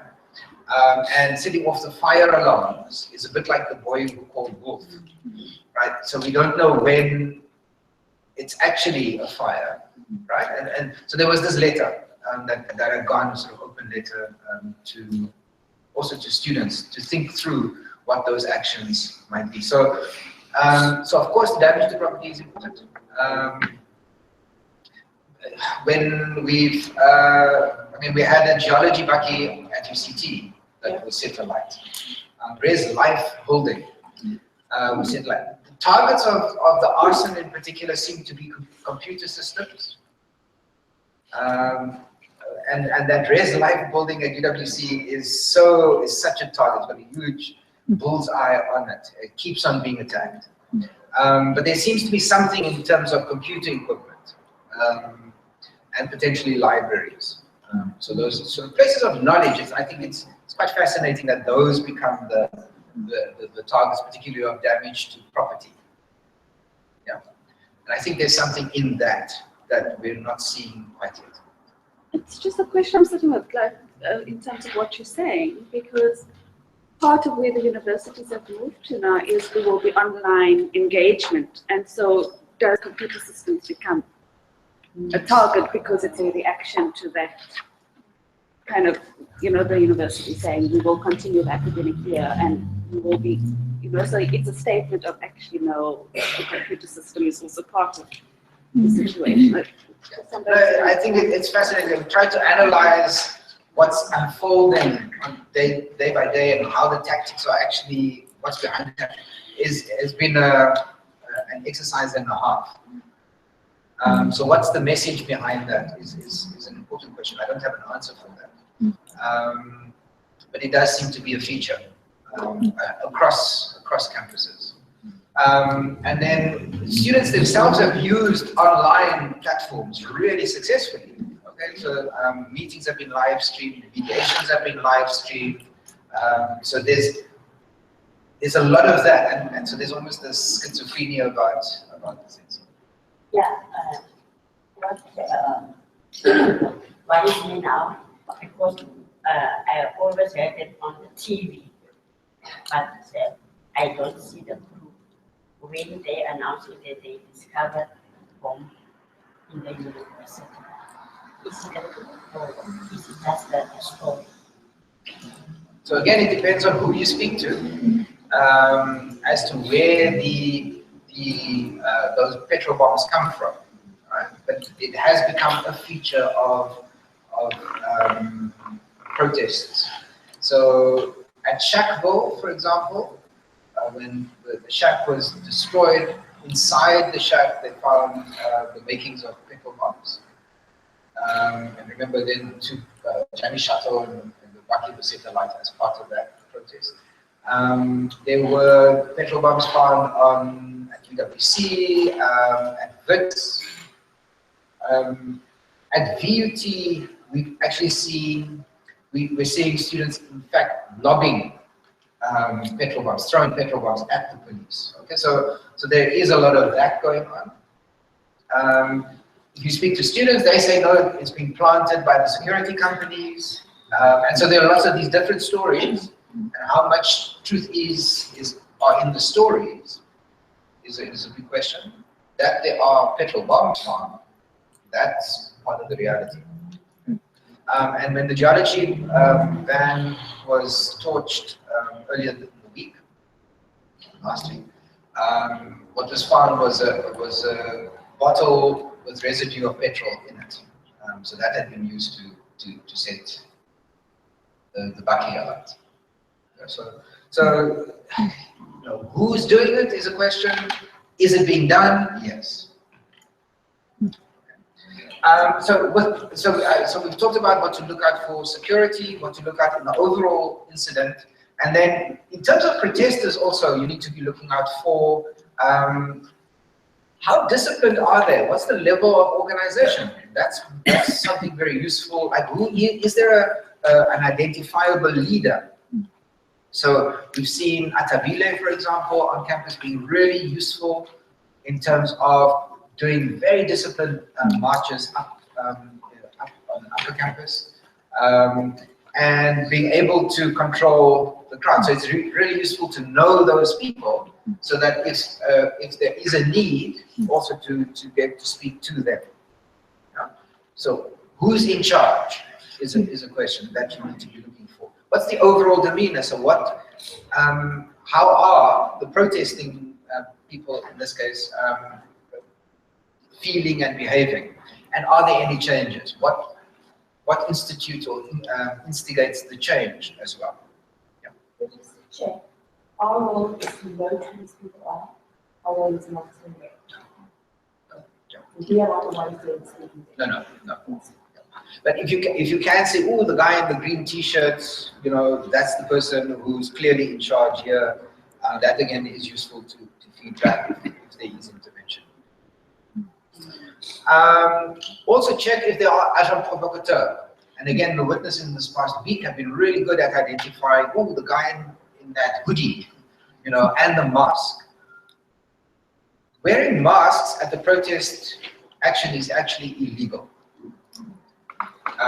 So you may not disguise your face. So the anonymous mask, for example, right, is illegal, in fact. Except, of course, if tear gas is being shot at you, right? So then there's a reason. Are there dangerous weapons? Can you note that? Is there incendiary language? So is there sort of insightful language being used? Provocation, intimidation, etc. Even the smashing of the buildings. And so we're getting all of that information anyway. And then I would also say, can you note the non-violent actions as well? Because it's also our responsibility to note that. And it's useful to be able to promote those non-violent ways of protesting. Because that's what we're about, right? It's about that right to protest action. And so the more that protest action can be done, and non-violent ways of doing that, then strengthens that. Almost done. Do no harm. So you're not a human shield. 3 weeks ago, we were asked to become human shields, to stand between SAPs or private security and the students. That's not the job of the observer. If you feel like you want to be a human shield, fine, take off the book.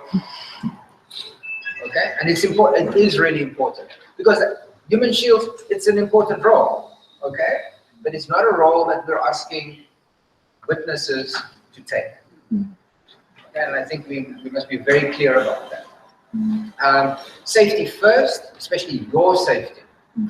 There was a question around if someone is injured, and I know first aid, for example, can I respond wearing my book?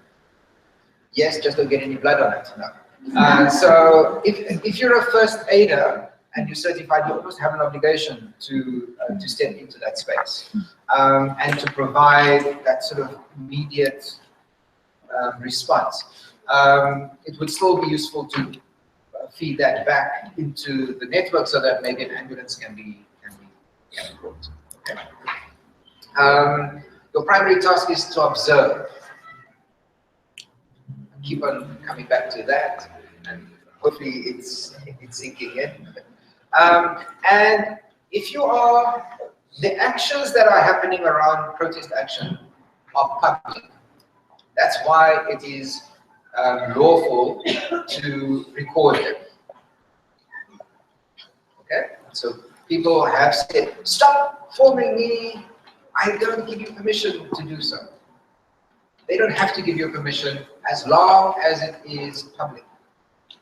So a lecture theatre on campus is still a public space, right? Someone showering the res is not. Okay, so I mean, there are some private spaces on campuses as well, so to bear that in mind. But generally speaking, what has been happening in terms of protest action is public action. Maybe another piece of advice that students particularly have had nightly gatherings, okay, in certain spaces on campus, Steve Biko at UCT, for example. We've been really fortunate, given the relationship that has built up and the level of trust that has built up over the past 3 weeks between witnesses and protesters, particularly, that they have allowed us to be present even in those spaces. The last week or so, we've tried to draw back from that because of what I'm saying here, which is that those private caucuses are private. So we also don't want to be seen as if we are spying on so we need to be really careful about that. So witness from outside, and you can note that the meeting sounds is peaceful, you know, there's some singing, whatever. But there have been times when we've been even in the sort of planning meetings in Robert Leslie, in the big space. But it's really just to observe the nature of those meetings. And then it's lawful to record, but please be discreet in doing so. Just because you know it's lawful doesn't mean anyone else knows that it's lawful. And so you don't also want to become a target. You know, so you're permitted to do so. No consent or permission is required in the public space, but be discreet about that. And then lastly, so be prepared, know what kind of demonstration this is. Is it a lawful one? Is it an unlawful one? So within or outside of the Regulation Gatherings Act, is it just an awful one? Is it planned? Is it spontaneous? Is it on public property or in private? On private property rather. If you're familiarize yourself with the layout of your surroundings. So know what the channels to run through might be as well. Since I was a student, Upper Campus has changed rapidly, so I've gotten lost a couple of times. Also having to go into faculties that you didn't even know existed, right? You'll be part of a WhatsApp group, at the very least. There's also a protest hotline that is being run by CALS. It's a consortium of various NGOs, including the Right to Know campaign. And there are 2 numbers that can be accessed particularly for legal assistance, where students have been arrested. There are a number of organizations doing that kind of response work. So bear that in mind. Almost there. So what should you have? Your toolkit.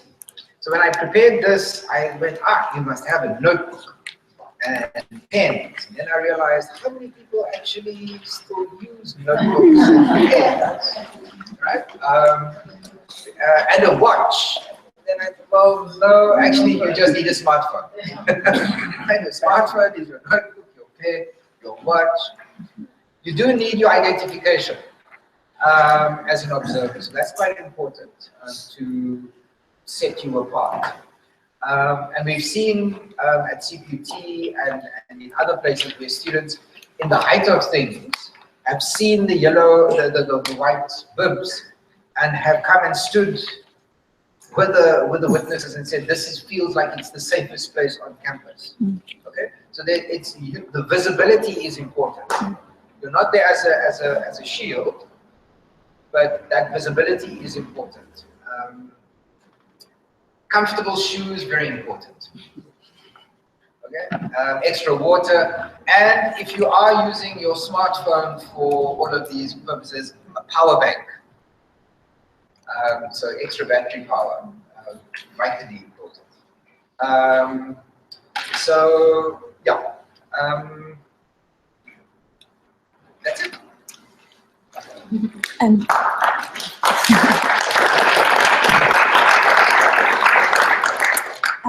There's a few questions coming in from elsewhere, so I'm sure there's more questions here as well. So if other people want to ask a question, and then I'll, feed in these. Okay, so the telephone number we will share with everyone again. There's a question. The protest hotline number is 076 318 8843. There's also 076 265 9085. Don't worry, we'll release those also into the WhatsApp. So there are two staffers at CALS, the Center for Applied Legal Studies at WITS. So it's a national hotline operated out of CALS, but activating a network, a national network, particularly lawyers, to respond. Also just text or SMS your request. That's where the WhatsApp messages would end up anyway. No. WhatsApp messages would be, we've set up WhatsApp groups for specific campuses, and then there'd even be faculty-wide within a campus, depending.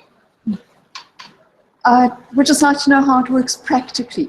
So obviously, for me, for example, I have a couple of hours here and there scattered throughout the week where I'm available. How do I know if I'm needed? How does it work? There's a morning check-in and a roster that gets set up. So there's a request for observers that goes out, and then you just respond to that and say, look, I'm available for these 2 hours. Does it make sense for me to come in then? Any time that you can give is hugely appreciated, because it is about being present to what is happening. Last week, I was outside Brundlebush police station. There was about 8 students and another staff member who were trying to get access to a couple of arrested students. About another 6 or 7 students arrived, and then the police officer came out and said it's now an illegal gathering and we were going to be arrested. So I wanted you just to segregate the difference between that unlawful and illegal. So when I talked about, in terms of the Regulation of Gatherings Act, anything up to 14 people is a demonstration. And so for a demonstration, you don't need to give notification or anything. So up to 14 people. It's an arbitrary number. It's one of the things that is being challenged around the constitutionality even about this piece of legislation. But up to that number, it's a demonstration. And so none of that notification stuff applies. The moment you click over 15 and more, then it becomes those other provisions kick in. And so that, and I think that's what the policeman was referring to. Yeah. So just clarification on that. 15 people gathered in the same place is not a gathering. There is so there is provision in the Act for spontaneous gathering, which is when 7 people show up and another 10 people show up in any public place. You would need to show that you were intending the gathering as part of, a call to action, whatever. So it's I think that just needs to be noted that we've seen police do that before when people congregate in the space and then they say, "We're going to arrest you." Yeah. So I mean, the threat of arrest is obviously a power tactic. But yeah, so they're the technical details. The magic number is 15. So the question is, if we had been arrested, could we have been charged?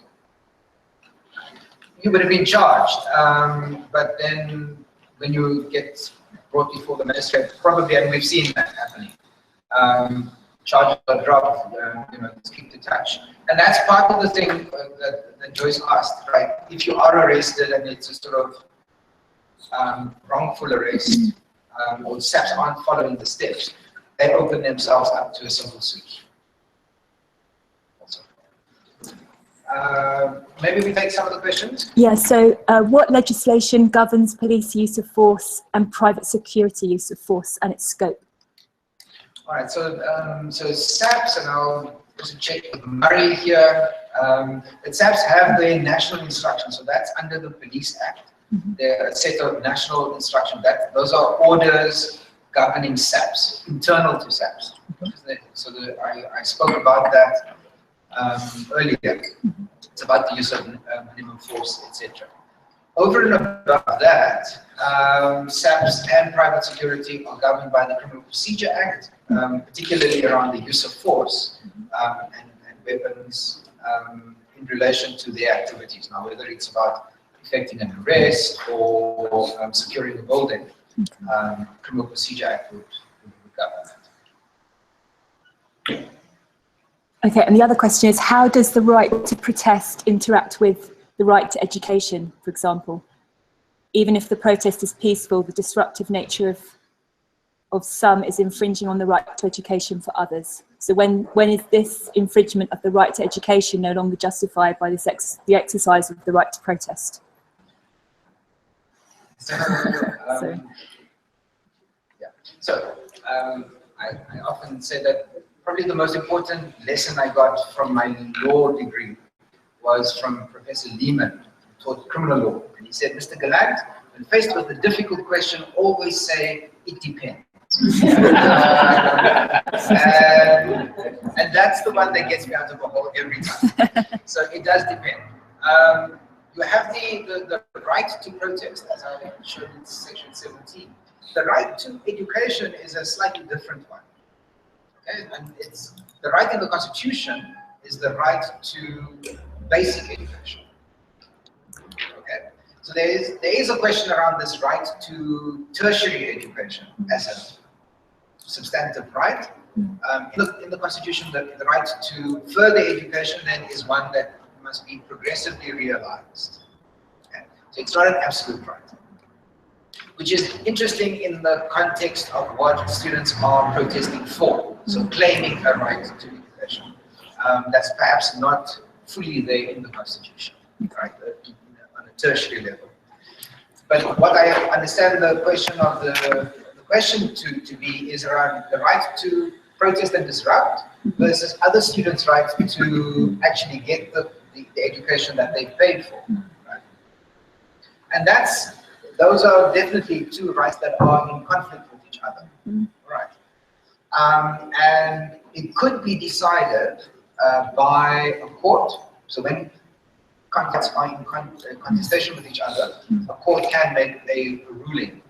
And if you think about what the interdicts have been, so when people have gone to court and interdicted people, that has been that right to protest in that manner is being stopped to allow for other rights also to be exercised. Okay. So that's often where the clash of rights gets decided. We can talk about the right to protest and the right to freedom of expression as well. Okay? So those two rights are more fundamental ones. And whose right to publish a story or to publish that picture versus right to protest. Those must be weighed up, and the place to do that would be in court. So I'll take one more and then.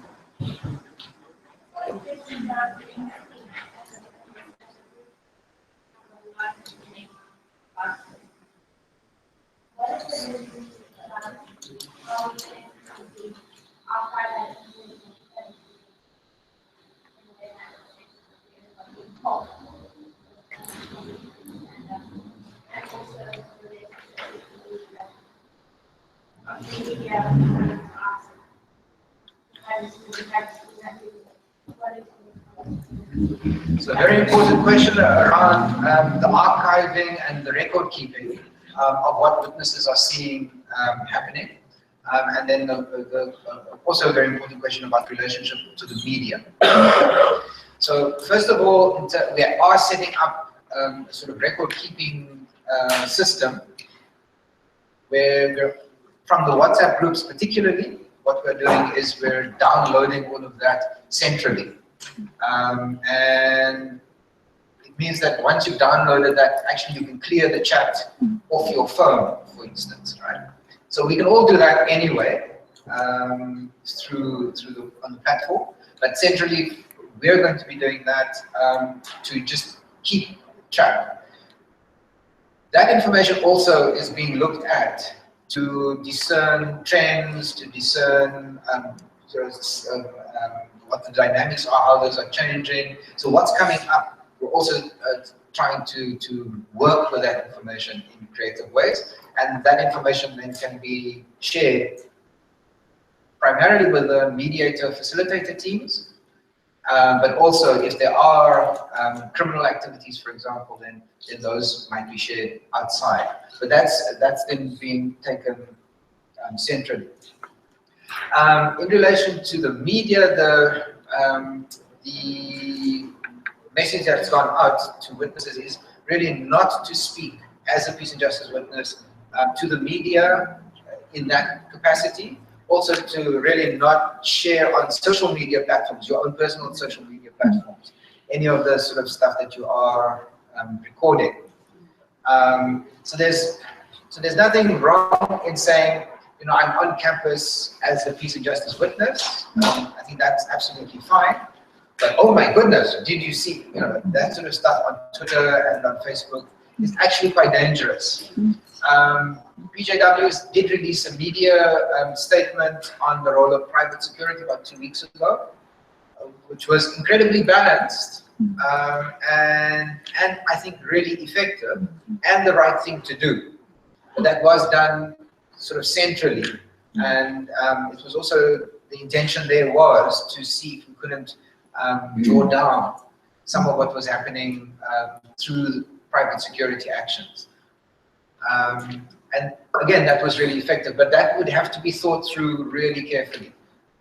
And so it's almost dangerous to all of us if people are, being interviewed in that role of peace and justice witness. So we may have to respond to this article or this Facebook post that has gone out this morning to also just to say publicly what the role of peace and justice witnesses are. That will be important. Does the fact that the student protests did not follow the correct processes and meet the requirements of the Gatherings Act make the protests illegal, and can students be lawfully arrested for this? So it's not illegal, and I'm being technical, but there's a difference between illegal and unlawful. So if it's outside of the Gatherings Act, it would be unlawful in a public space. Okay. And that does mean that SAPS can act. But SAPS can act anyway. So if you'll see also people are arrested and charged, not with breaching the Gatherings Act so much, that's actually maybe in that threat what the policeman was wanting to do, but actually they're not doing that at the moment. It's around intimidation, it is destruction of property, it's arson, it's all of those sorts of things. So there are criminal charges. If you make yourself guilty of criminal behavior, even at a lawful gathering, you can still be arrested for that. But so the short answer is yes. If you're outside of the Gatherings Act, it is an unlawful action. I did say that as long as you behave in a manner that is peaceful and unarmed, then it would be still protected under the Constitution. So even if it's unlawful, it still needs protection. It's when there are criminal actions, and that's then what's actually taken. Well, this is an it depends question. But do you have any advice in the observing about the value of words or images? Anything that you've noted over time? Does it not matter, whatever kind of makes sense? And you mean like writing something down, describing versus pictures, video. So both of those are incredibly important. Okay, and I think what we're also saying is that as people are witnessing more and more and actually practicing the observation, they are seeing more. So that's the other thing to recognize as well. That as people become more and more tuned and do this more regularly, you're seeing more. And that's important, not only that you're seeing what's actually happening, but people are even looking below the surface. And so it's really to value that as well. So there's something in the act of witnessing. The pictures or the videos are equally important because they do capture often some things that we are not seeing with our eyes. And so that's also important.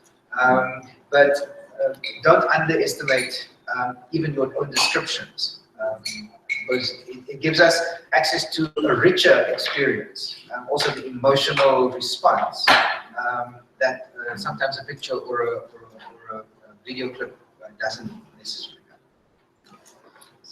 Just a quick question around, going to the role of witnesses. Should criminal behavior sort of be engaged with? Is there a possibility that as a peace and justice witness you might be brought to court to give evidence? Or is there a potential possibility that the information that we gather on this group and that then is centralized, maybe subpoenaed to be part of the evidentiary process, and how do we... Yes. So the short answer is yes, that as a peace and justice witness, you may very well be a witness, even in a court case, which is also why it's important that that we document things sort of immediately, as well as that we protect that information. Even. That's why we've said we want to work through some legal channels to ensure that sort of golden thread, that chain of command thing is not broken. What's useful about the WhatsApp immediate recording of things is that it's contemporaneous. It's as things are happening, by and large. Okay, and that, from an evidentiary perspective, carries a lot more weight than if I now sit down and think, what happened on the 3rd of October? I'm just wondering about people, for instance, who are here from universities, work at universities, and it almost feels as if we end up being witnesses, but also then using what we're witnessing in other ways. So for instance, there's the rule, don't judge, be neutral, and all that. But I think we would all use what we've seen to have conversations, make decisions. Do we feed what we've seen back to people within the institution, all that kinds of things, which just seem a little bit in conflict with being a witness. So again, a very important question, and we talked about these range of different roles that are emerging, right? So there's definitely the witness role, But what we've also seen in some ways happening across campuses, but specifically at UCT and a little bit at Stellenbosch, not so much yet at UWC and CPUT, are conversations that are being held within departments, within faculties, for example. So there are conversations happening. It's interesting, there was an article published about the silence that was happening, and by one of the lecturers at UCT. And it was a really good article, but he had completely missed the fact that, in fact, in engineering of the built environment, at health sciences, in architecture, heating campus, and other places, in fact, there were conversations being, and really fruitful, constructive conversations between staff and students being held around what was happening, around trying to tease out all of these questions. So, so there's also the importance of that, and I don't think there's anything wrong in also introducing into the other space as issues that we are discussing, if we are having that conversation. Also what we have seen. So there is an important, because in fact, to come out of this situation, we're going to have to start talking. Right? And these are conversations that are not just between administration and the protesting, whoever's protesting. That sort of missing middle, the silent majority, that missing middle is a very different missing middle, also have to be engaged. And that's also on staffing side. Because some staff members have vented their frustrations and their irritations and all sorts of stuff in also unhelpful ways. Yeah? You can understand it, but it's not necessarily helpful. So how can we foster that also an environment for engaging, and then bring in people, even from those who are protesting, because there is a deep need to be heard and to be seen. That's at the root of these protests, is a frustration at not having been heard and not having been seen, which is why the role of witnessing is so important. But to take it beyond that, we also have to start engaging and then witness in a different way through our dialogue. And can we get to that point? I think is the big challenge.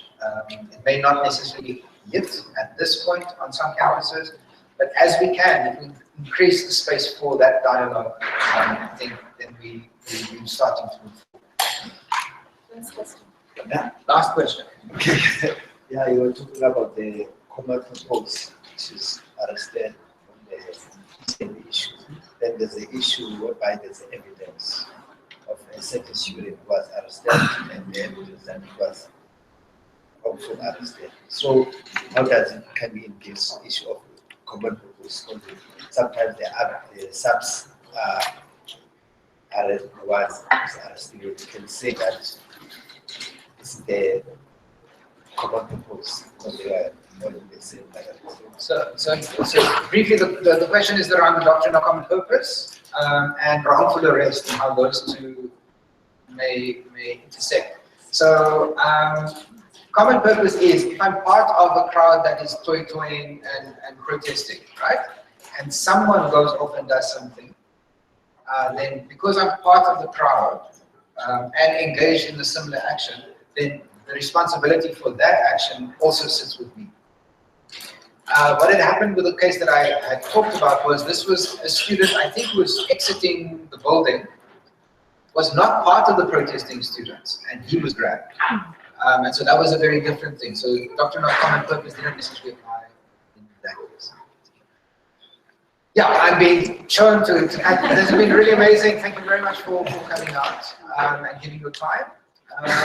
And also just for your presence here, your intention. That already is incredibly valuable. Thank you very much.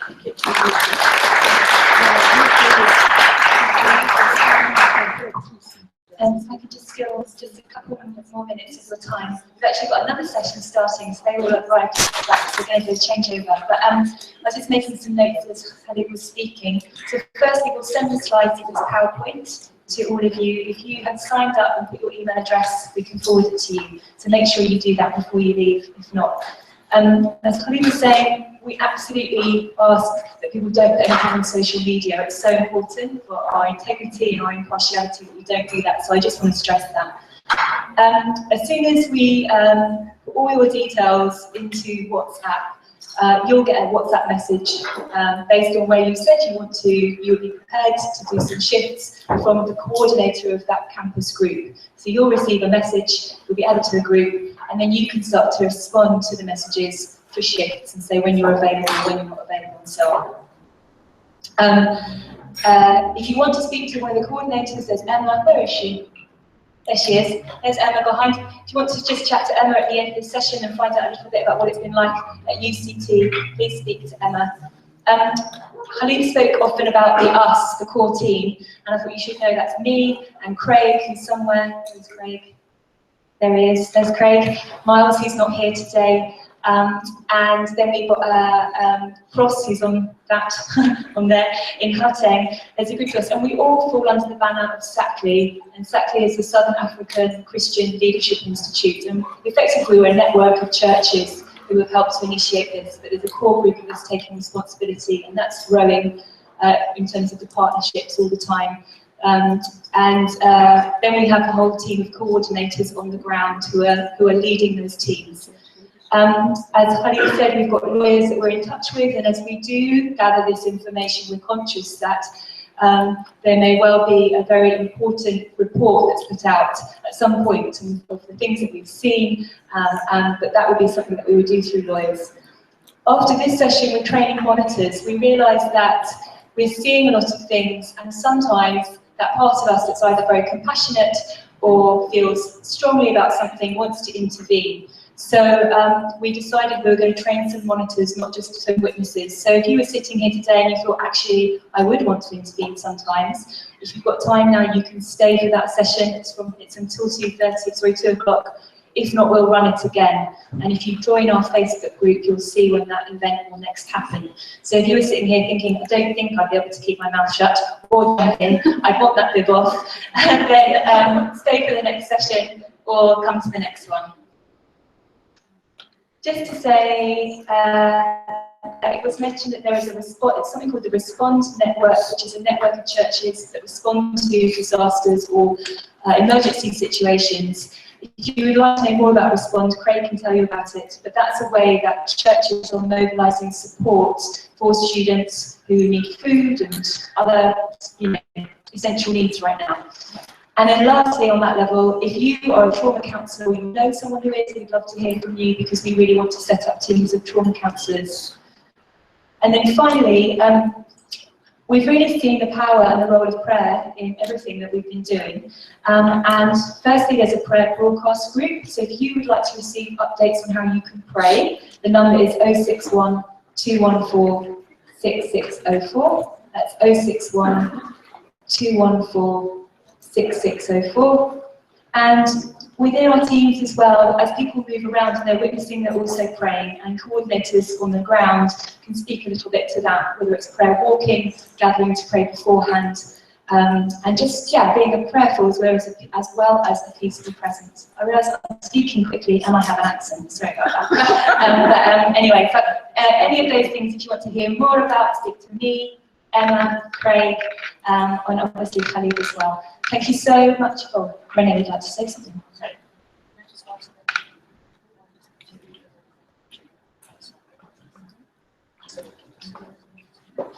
Very important. If you'd like to speak to any of us, then we're going to speak on the other side of that exit sign through in the reception area so that all the new participants can move in and start the next session. Okay. One question.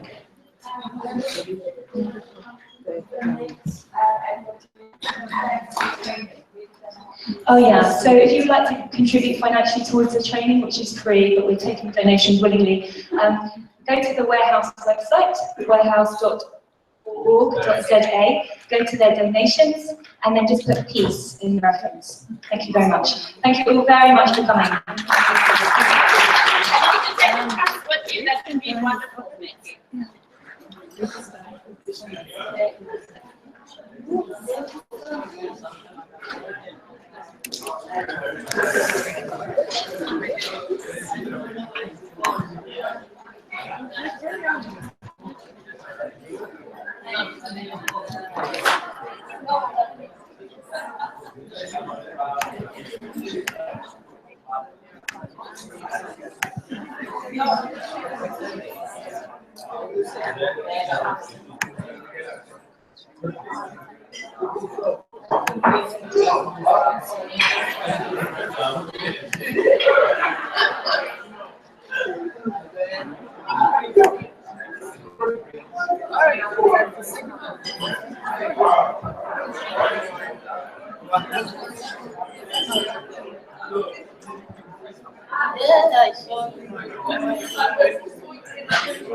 Yeah, I'll be here for 2 minutes. Yeah, and just quickly need to find the next live stream and then I'm there. Thank you. I'll always write it just in case of lost. Thank you.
Thank you very much.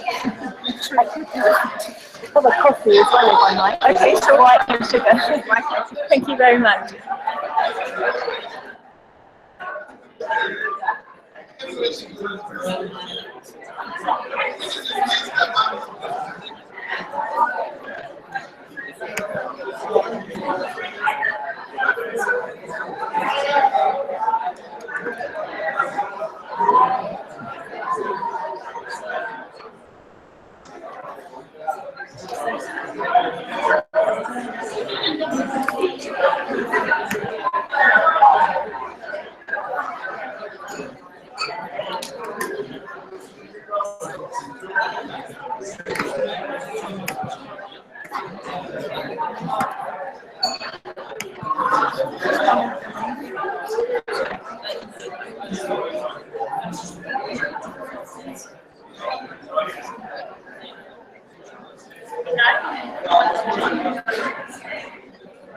I spoke to Calypso. I will leave you alone now. Right, okay. Yeah, I spoke to him, so Okay, thank you so much. Thank you. I will stay in contact. Oh, lovely. And please do keep us informed with future episodes. What's your name so I remember? Constance. Brilliant. Fantastic. Thanks for coming. Take care. Thank you. I just want to make sure you've seen it with your I have. I thought you might like to taste it like sugar. No, actually, you're right. I can't eat green apples. They give me acid reflux for some reason. Okay. No, I'm fine, honestly. That's fine. I'm honestly okay. Yeah, thank you so much.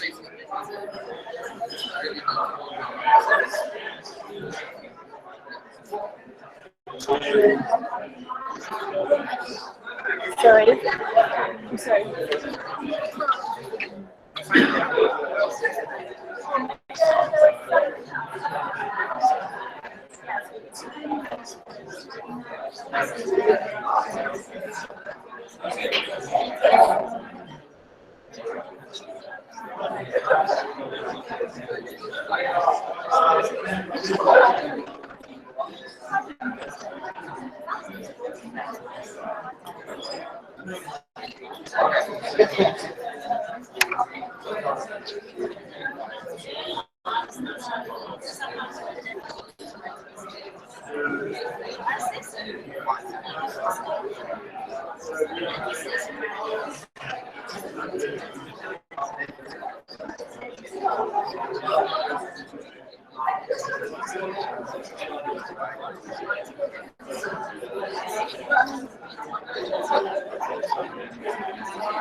Good morning. Good morning. How are you?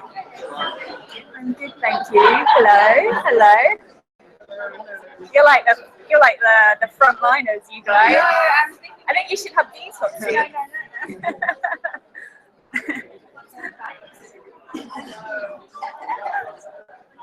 It's just going to be slightly overlapping with the normal PJ that's not normal. In the sense of observation, probably, but then it will look more at skills for intervening.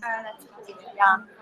It doesn't surprise me that I think people do some time as a peace witness and then they want to become a monitor. Because I think you have those moments where you feel like, I want to step in now, and you'd have the confidence to if you had the skills or if you had a bit more training.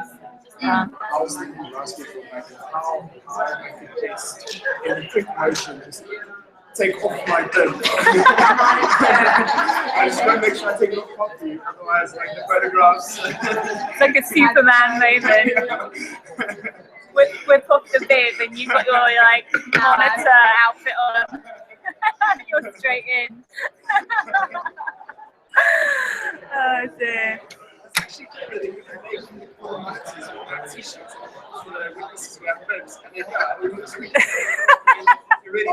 you just like, you have a little bit and just open it quickly, like this is, I'm off of this one.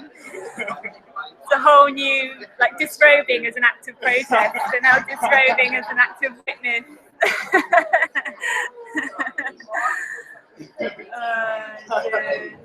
No, I wanted to go to this church. I didn't go. I was really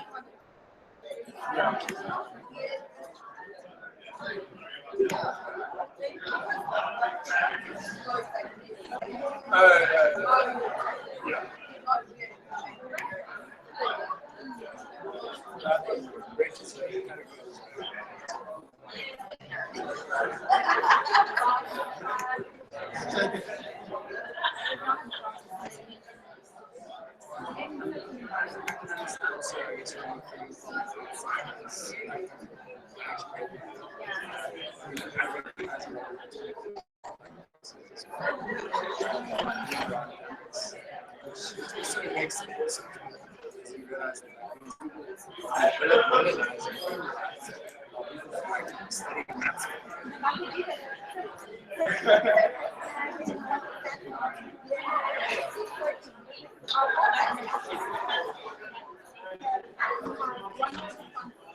And then when I say emphasis,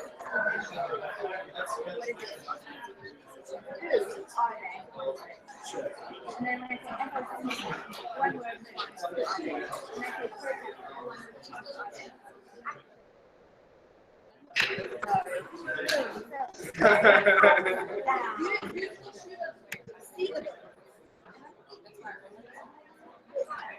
I think like the Muslim students in their mind would distinguish like it's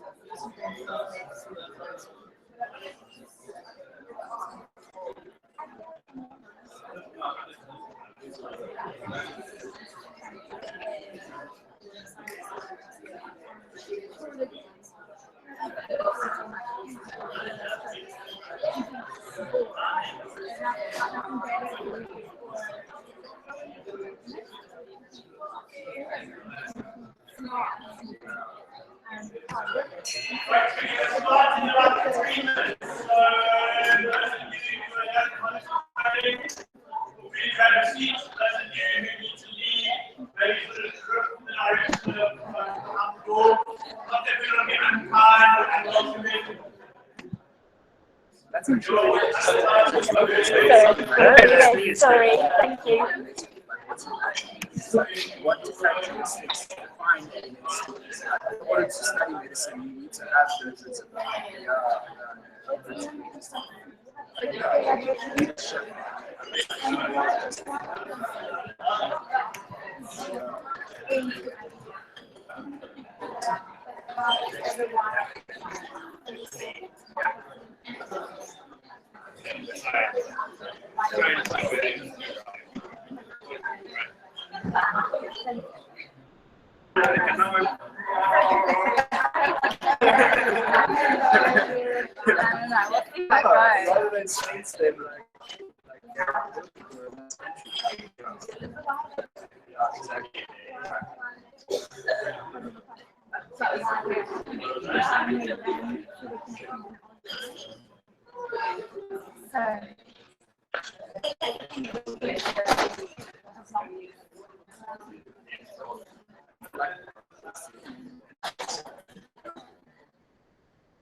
Which other numbers are you counting?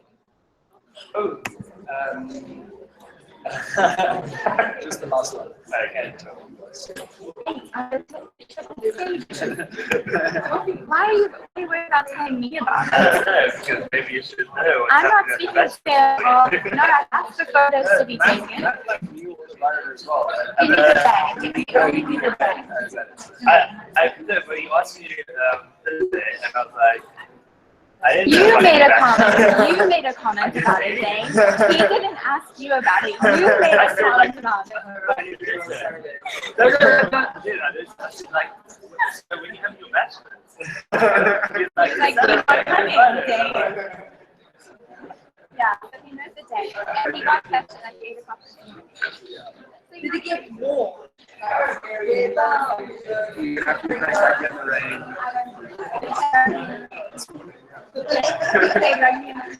Well, I didn't go. It was raining. And I'm like, this is serious. Every day, I will be in the shower.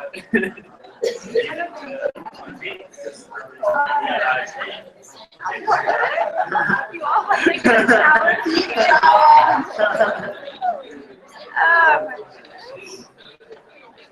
So my mom.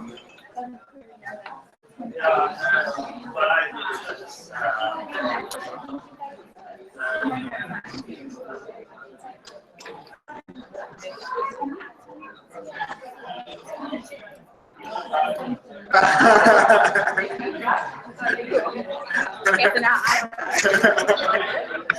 no, you're not coming. You're not coming. Matt's parents. You're not coming. Appreciate sharing.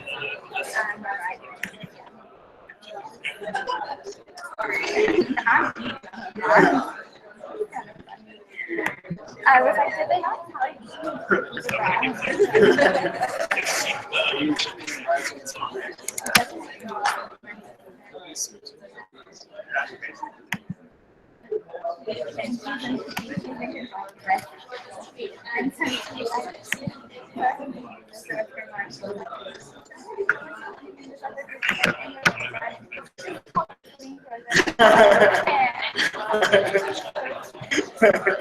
So I had to tell my other bridesmaids to translate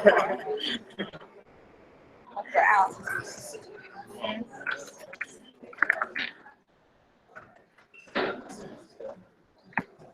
So what else? Yeah. What Okay. am I?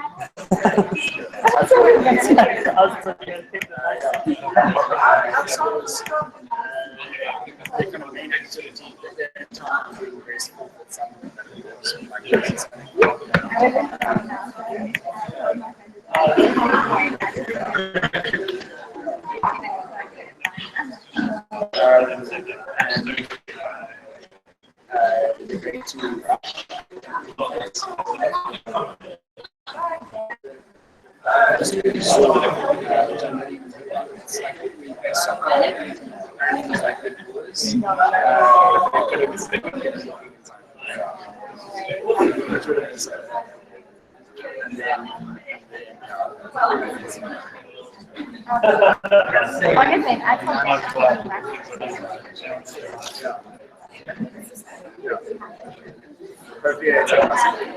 Yeah, I told my Okay, good morning everybody. Hello. Hello. So good to have you here. I'm sorry that we're starting slightly late. The Peace Justice Witness, the newbies were so excited by that training that ran on. So thank you for waiting, really appreciate your patience. My name's Annie, for those of you who I don't know, I'm the Assistant Minister at a church called Christ Church in Kenilworth, and I'm part of a core team that has been part of this initiative of training Peace Justice Witnesses, and today Peace Justice Monitors, was something that's part of a bigger initiative called More Than Peace, which was really initiated by churches asking how can the church engage in the protests that have been happening over the last 18 months in particular, whether that's on campuses or service delivery protests. And recognising that the church had a role, perhaps a prophetic role, in engaging in these protests. But we also wanted to equip civil society, ourselves, recognising that we're the church is part of civil society, to equip civil society for peace building and peacemaking in different ways. So for the last 2 weeks, the Peace Justice Witnesses that we've been training have been deployed onto lots of the campuses across the Western Cape here. We've also had people training now in Gauteng, in KZN, Grahamstown are also going to be next. Where else am I missing? PE we've just connected with, and they've actually been training not Peace Justice Witnesses, but observers, and have been very effective in mobilising. So we're partnering with them too. So we're seeing across the country this kind of role as a Peace Justice Witness emerging and developing. But as we've been on campuses, I think several of us who perhaps have a bit more confidence, or perhaps we're just a little bit more risk-taking, have found ourselves in situations saying, as an observer, I recognise the power of being an observer right now. We've seen the impact of observers being in the midst of protests and how sometimes it's helped diffuse or de-escalate the growing tensions. But at times we just thought, gosh, if only there was someone here who could step in right now, could step between police and private security and protesters, who could be that calming voice, who has the skill. Hello? On the microphone. There we go. Found it in a shell.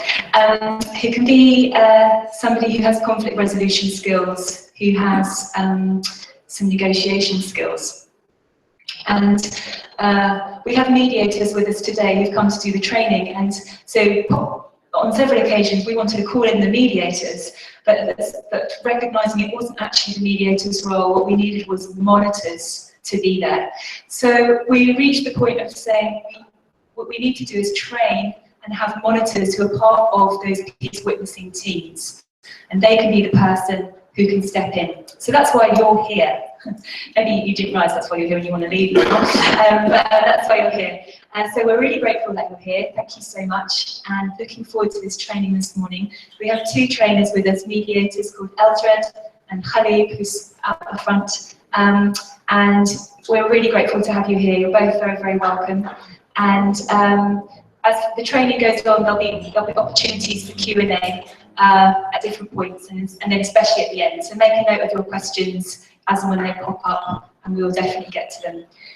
There's obviously tea and coffee at the back. Bathrooms are here. I don't think there's any other things maybe you need to know, but do shout. Oh yeah, we need you to give us your details. So there'll be clipboards going around, and that way we can stay in touch with you and we can forward you documents or PowerPoints and that sort of thing. So do sign up, that'd be great. Eldred, over to you. You're very welcome. Good morning, everyone. Okay, I think as an African, I speak probably loud enough, but I'll try to keep this as far away from you as possible. As you heard, my name is Eldred, and convention has it that it's apparently Old Welsh, and it means wise advisor. So apparently I have bestowed on me the wisdom of the elders through the ages. It's not a name I particularly live up to. I suppose I've made enough mistakes and have enough hindsight to be filled with wisdom this time. Okay, so Khalid and I will be running this session. We've known each other for 20 years or so, doing pretty much this work since the mid-80s. Either throwing stones or being on the other side and trying to get people not to throw stones. That's the conversation for another day. Since then, so this is Khalid, if you haven't met him in the previous session. At our work at the Centre for Conflict Resolution, that used to be part of the University of Cape Town, it's not now, that politics aside, a lot of what we've done was exact this, prepare people for this role and actively play this role ourselves, whether it's here or elsewhere in the world. So what we're going to do today is much more of a conversation. There's no PowerPoint, there's no whatever, it's drawing on the collective wisdom in the room and recognizing that all of us have intervened at some point in something and bear the scars and blunts and the successes that comes with doing so. So it's a lot more of a conversation. We're going to start the conversation off by simply you turning to the people around you and saying who you are. But in saying who you are, this is the nub of the question. Clarify or explain your role as a monitor to each other. So beyond your name, Rowan, and saying, hey, I'm Rowan, I'm a monitor, and this is what I do, or this is who I am, or this is what I bring to that role. Because for the large part of the first initial stab at this, we're going to clarify the role. Then we're going to get into the skills, and then we're going to get into called your toolkit as a monitor. And just looking around the room, if I had sent most of you out now and deploy you, I'll be very worried. Not just because, well, we'll get to why I would be worried. So get back to me at some point and ask me why, John, or why, Martin, am I worried that if I should send you out now, they would, and maybe a bit of a mistake. I'll be worried too. You'll be worried too. Okay. So just turn to each other, have a bit of 5-minute conversation, and in there, clarify your role as a monitor. So Bridget, who are you as a monitor to each other? And Tammy gets up.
How's it going?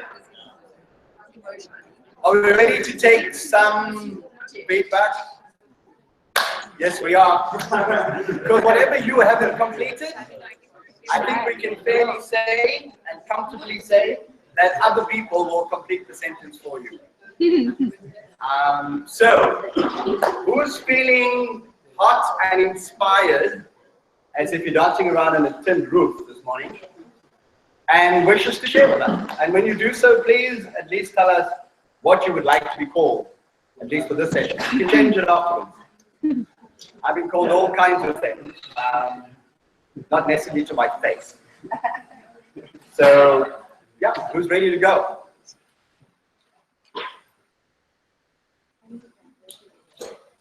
Come on. Don't be shy.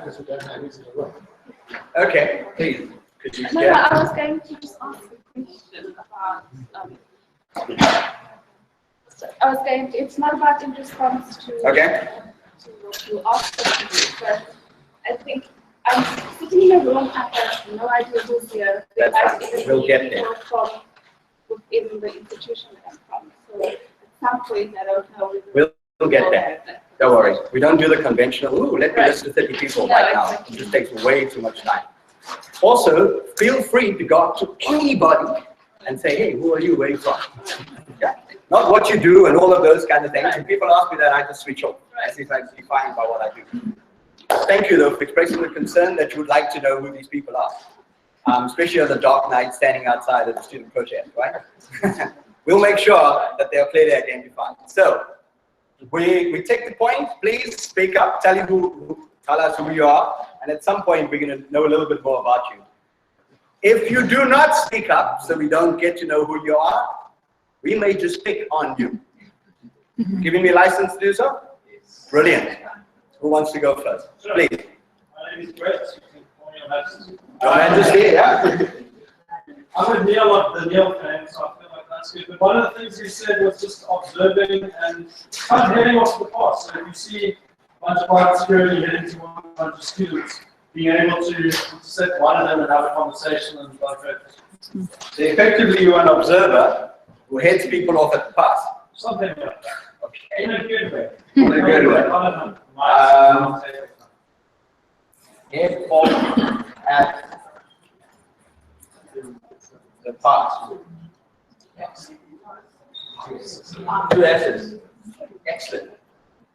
Folks, I found out only after school that I was actually dyslexic, right? But I also learned that from W.C. Fields that every intelligent person needs to be able to spell a word more than one way. And it takes an equally intelligent audience to appreciate that. So, thank you for that though. I do appreciate all the help. I was marked 50 plus 1 and I would pass and that would be enough for me. So I'm a 50 plus 1 percenter.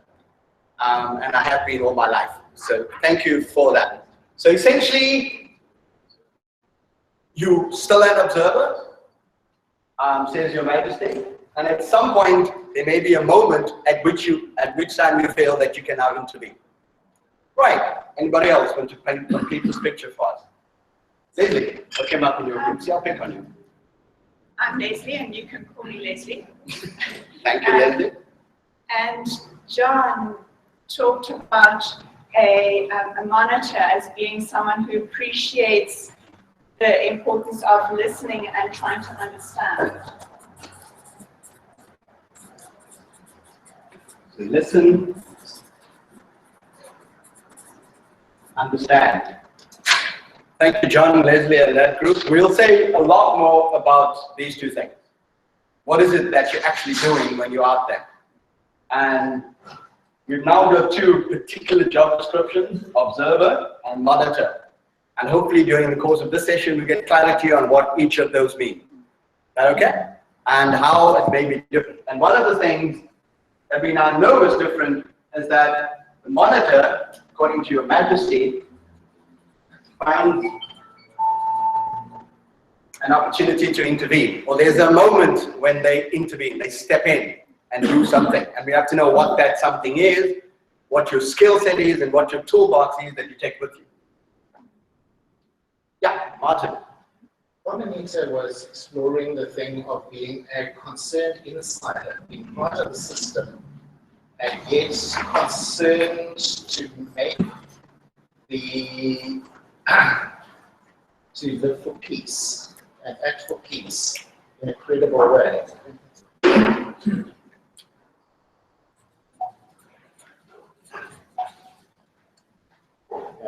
Carmelita?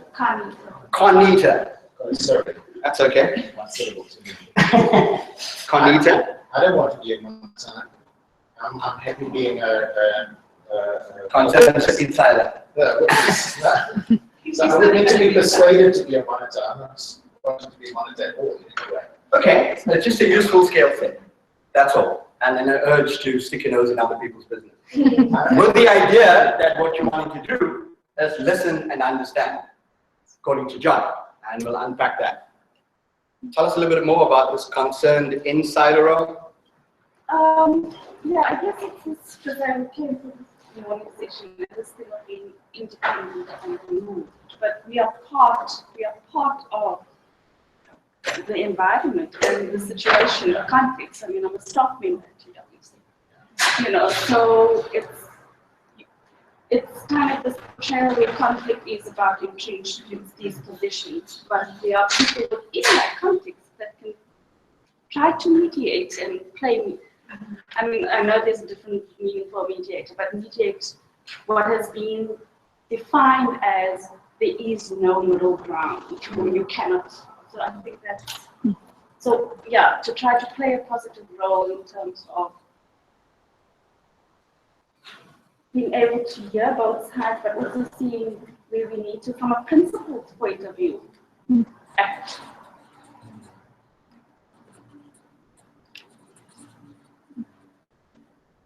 So, you're someone who's part of that arena at a particular campus. You look at it and you say, what role can I play?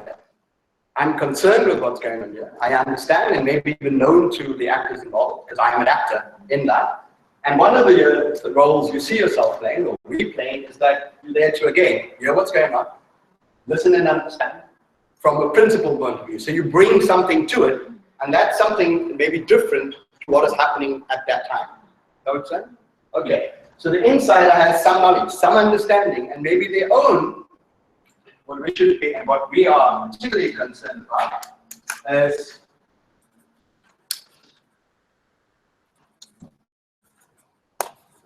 assumptions and bias. We have those, we bring those. Sometimes we need to test that in the arena where we are. Anything more to say? Can I just say the term concern? We've been having a conversation because when you know this reactions by people as concerned, academics concerned, everyone is concerned about that. It's the executive, the students. So we are all concerned. So I think to be, not to separate yourself as a separate. Oh, I'm concerned. You know, not. Yeah. So I think just. Yeah. I worry about that term too. So thank you for clarifying that. We assumed that that's where you were coming from, that something's up with you. You moved to want to get involved. And everybody's involved in some shape or another. You're thinking there may be another role to play. Okay, and you mentioned things like mediate, or at least listen and hear, and then change maybe the options that people take. So I'm adding a little bit to what you're saying. Let's hear from the back of the room. Yeah, please. Hi, I'm Carla. I don't have to go speaking at no personal experience with this, but some of the things you spoke about have been mentioned about listening, about diffusion. So being able to preempt something that your subject's about, not necessarily as a class, maybe when it's already in the application. But I think for me, it's literally just the notion of monitoring the temperature of the situation, practical things, like are people getting more upset because they're thirsty? Would it be helpful to bring water? And so that monitoring, it should also be about actually monitoring the situation and seeing if there are ways to bring practical ways to be escalated into that.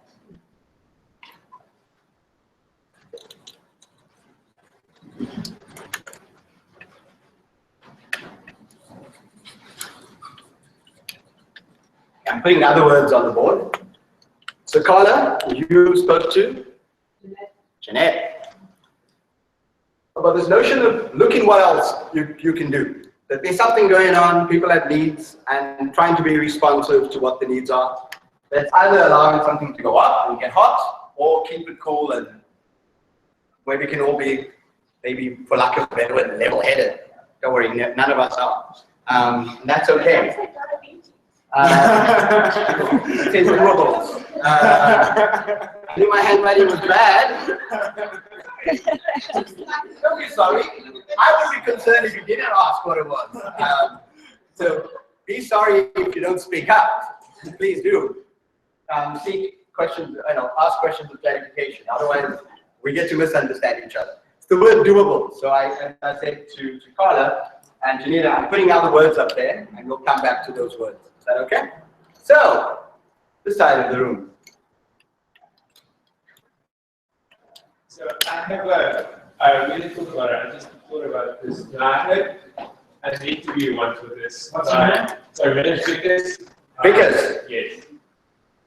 And you worked in a really rough neighborhood, and so it's actually what you said earlier about changing the atmosphere, changing the situation in a way. Like he used absurdist humor to diffuse situations. It's just completely like if we could see two guys running at each other with a knife or something, for example, he would pluck a phone without a cord or something out of his pocket and put it in one guy's hand. It's something so that just like change completely like messing with the attitude to change like what's happening and make people just stop and yeah, I find that okay. Raise this issue of humor when we come to look at it that allows you to do emergency, the intervention of whatever kind, for whatever considered reason you might have. Because yeah, this is peculiar. I can also get you clapped. Yeah. So, thank you though for introducing where you're going to go with this thing about skills. John? And then we'll pick on some other folks on this side of the room who have an incomplete conversation. Yeah. Voice tone, eye contact, and so on, it's necessary to develop an aura of partial trustworthiness. Okay. couple of big words there, voice. Voice, eye contact. I'm going to pick on the aura one, and just spell it A-U-R-A. Yeah, and we'll say a lot more about that. John, we'll come back to you about this notion of your presence. And what does that radiate? What are you sending out by just being there? And maybe another word is demeanor. Like your posture, your demeanor, your whole stance. When people look at you, what do they see?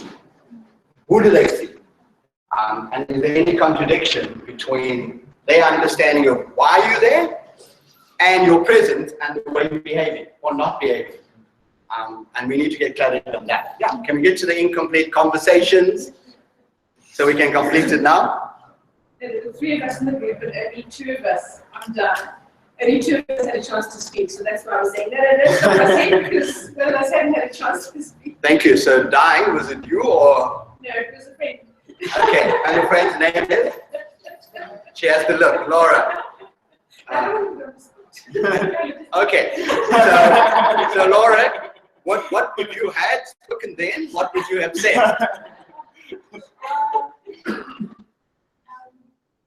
I haven't done any observing yet, so That's fine. I don't really know, but I suppose I sort of think about who am I when I'm there, and what do I bring, and what do I want to do, and yeah. And who are you when you're there? Yeah, and like where you act in the situation, how do I want to help these people, and what abilities and power do I bring because of the role I'm in, or just because of who I am as a person.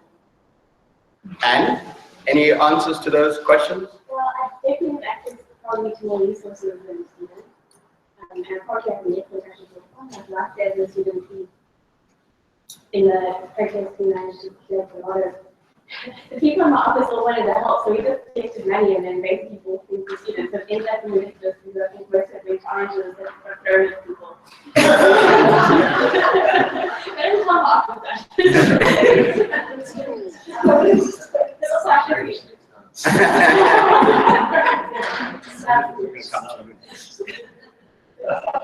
guess you bring a little bit of distance and maybe because I'm white and a bit older, I bring a bit of sort of people might listen to me in a situation, I wouldn't listen to a 18-year-old black student feedback.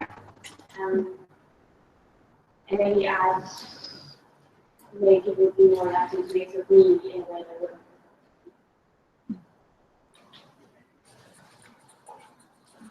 Thank you. Laura, just go behind you and then we'll come to you, Bridget, and then we'll pull it together. Please. Hi, Roger. Hi, Roger. With all the terms given there, where does experience come? Experience of situation, how to act.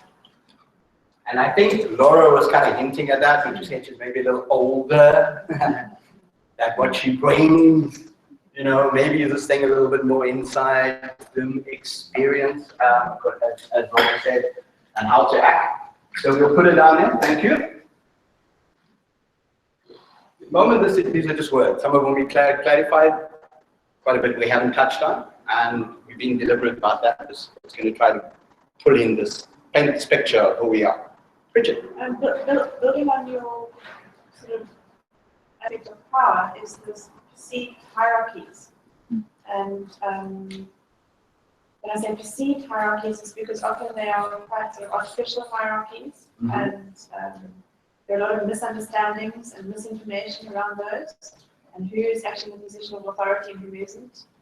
And actually it's building some kind of ability to share information and share knowledge to level out those power and hierarchy issues. Getting into the meat and potatoes of all this. Good, thanks, Bridget. Anybody else feels the need to speak before we go and tie this up? Please. Just 2 thoughts. Oh, sorry, Christy.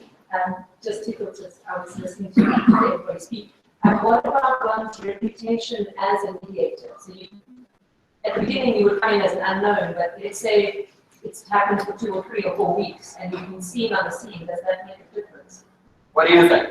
Yes. I think it would. How? I think it could be either way, positive or negative, depending on your history.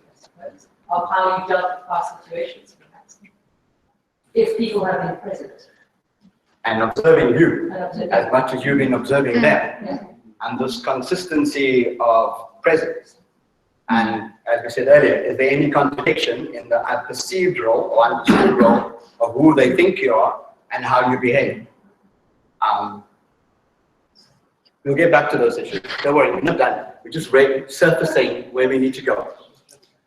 So I'm Ruan, and coming from the context of a UCT student and being an observer, where as a witness, I feel like our role is primarily to be almost a passive de-escalator. By just having our presence there, we're hopefully de-escalating. And as I think Annie mentioned in the beginning, we're now wanting to step into a role of being an active de-escalator. And I think there's this word that has been going around of intervention, and we're wanting to intervene. And I think there's a lot of different groups and interest groups that are wanting to intervene. But it's how does that intervention look, where the students and the private security and the police are almost wanting to assert their agenda onto those around them.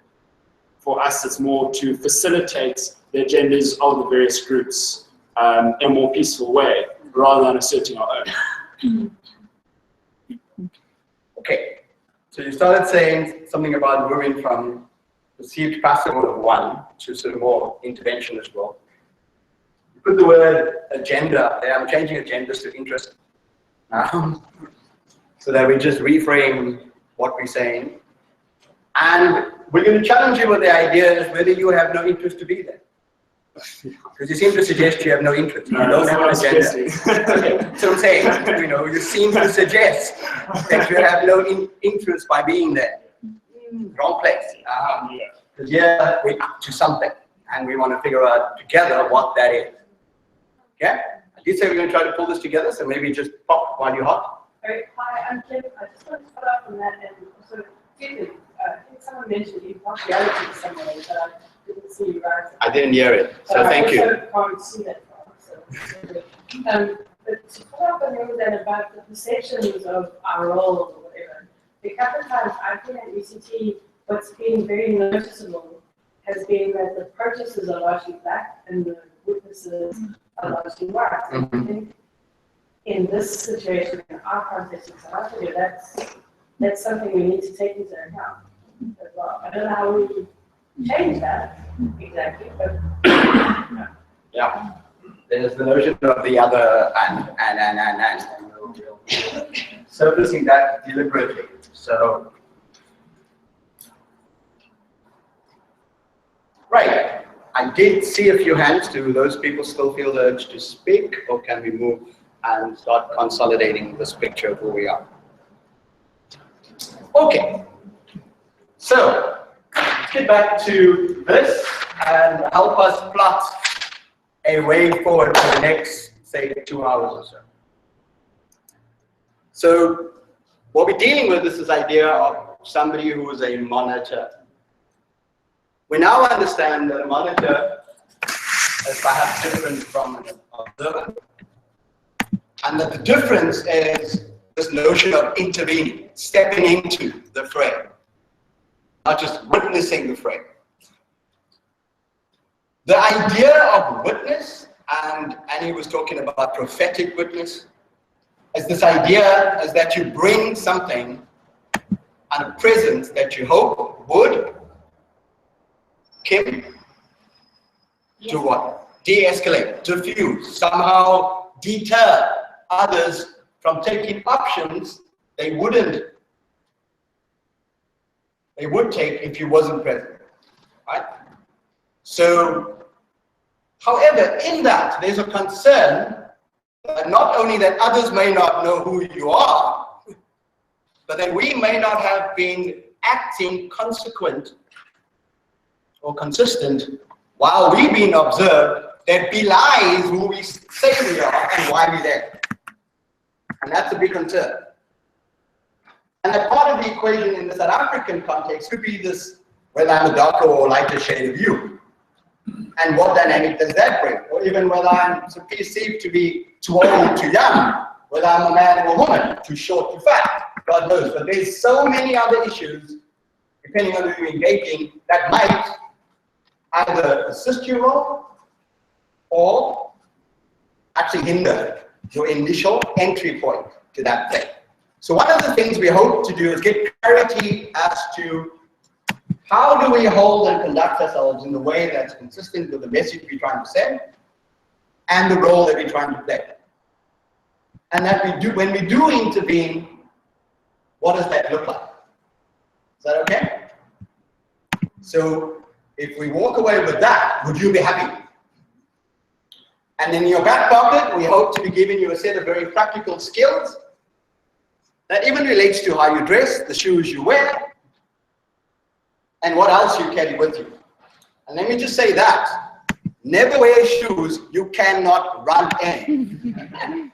I've seen too many flip-flops and sandals and hippies, we all did that. Not me. I'm not about peace, I'm actually about conflict. I am. So I don't know about him, but I am. And you can ask me why. Because if there's already peace, why am I sticking my neck in there? Right? I'm about conflict. I'm about getting involved in that stuff that we somehow may not want to get our noses involved in.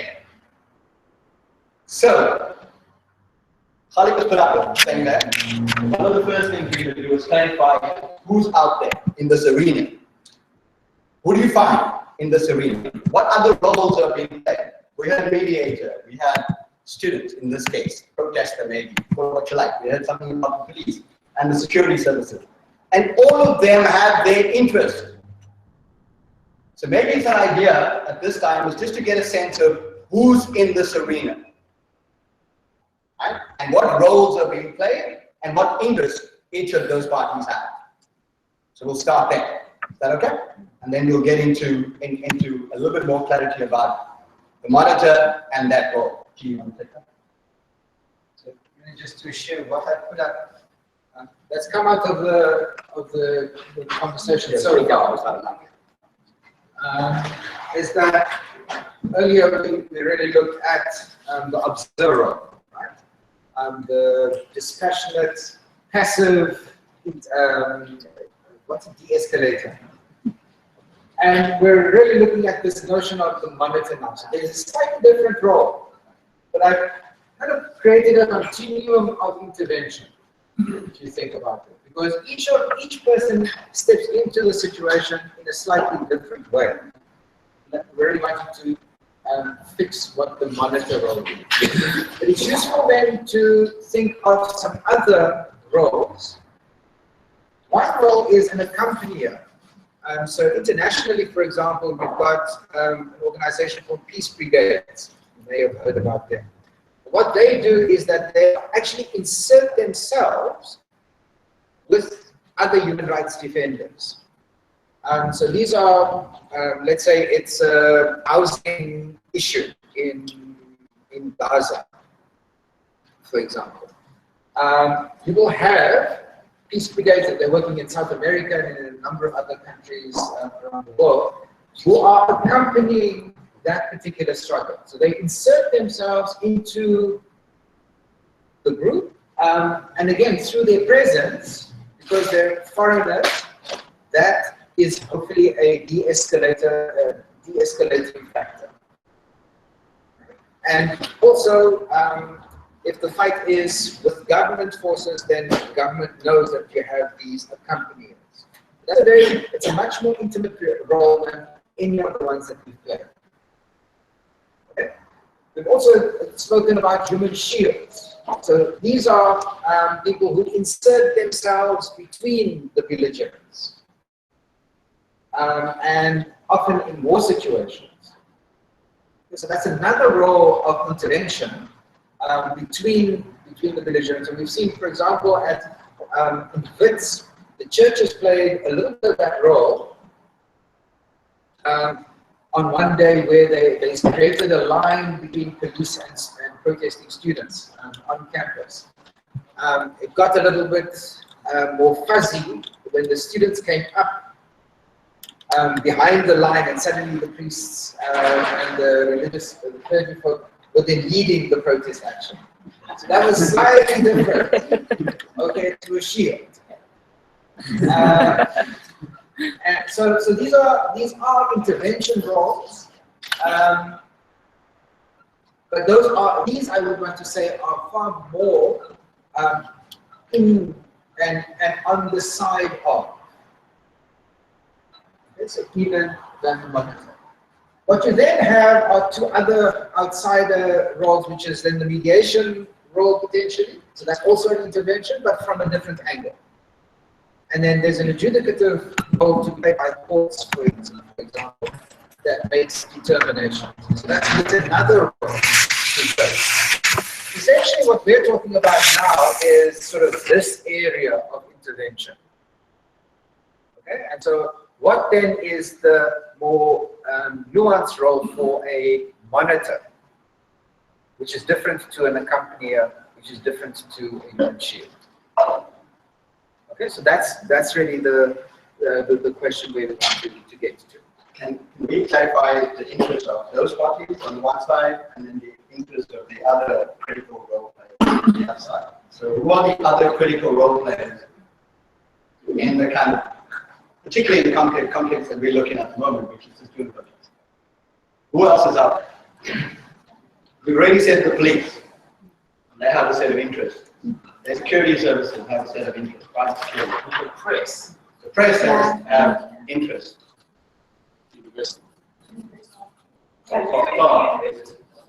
Political parties.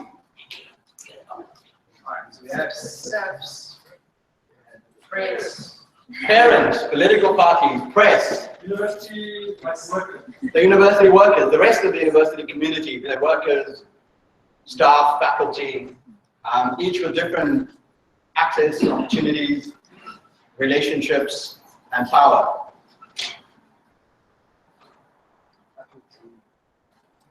The government. The government, broadly speaking, beyond political parties.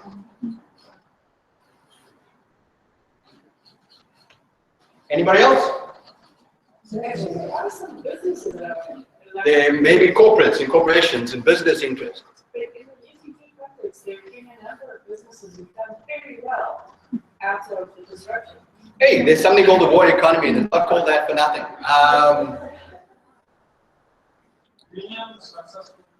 There are unions, there are business interests, for or against. Yeah. Yeah, there's societal interest, both nationally, regionally, and internationally, maybe. I'm sure we've been peppered with at least some concern from people and inquiring from others saying, what was happening in your neighborhood? Especially if you're a staffer or student, people want to know what's happening in your part of the world. Are students homogenous? What I was going to say, first of all, you need to divide students in postgrad and undergrad. There's quite a big difference sometimes for their view. Protest and non-protest. Yeah, it's a difficult one. Everybody's caught up in the rap anyway. And if the university's shut, who knows if you're protesting or not. But yeah, we get the point. Some of us are particularly more vocal and others might not be, which get us labeled as one or the other. So those are usually problematic. Faith-based groups. There are faith-based groups as part of this broader societal community. Schools. Yeah, there's another education sector like high schools and primary schools and secondary and hospitals. Why? Okay, so you mean there are other interests like hospitals and health sector and even schools and others. That is a knock-on effect of this thing. Why do we want to know who these people are? What's the idea behind even identifying any of these actors? They all have an agenda, or what was the other word? It's Interests. So we got to determine what the interests are. That's one of the things. How do you see this, and what do you want out of this? Right? What's your interest? What else? Why is it important that we know who's out there? The responsibility to know what's happening. Yeah, there may be something that we can put on them and say, you have a responsibility and a role to do the following. either legally, statutory, or just an agreed or role or perceived role that you could play. Thank you. What else? Yeah, we may or may not have relationships with them, and if we do have access, because that's what the relationship gives you, if not, we need to build one. We need to find somebody in our network that we can help to access that. If we can't, someone else needs to. So we want to build relationships. I'm going to start using your names if I can. So if you haven't spoke up, then I would like you to say your name. Carla.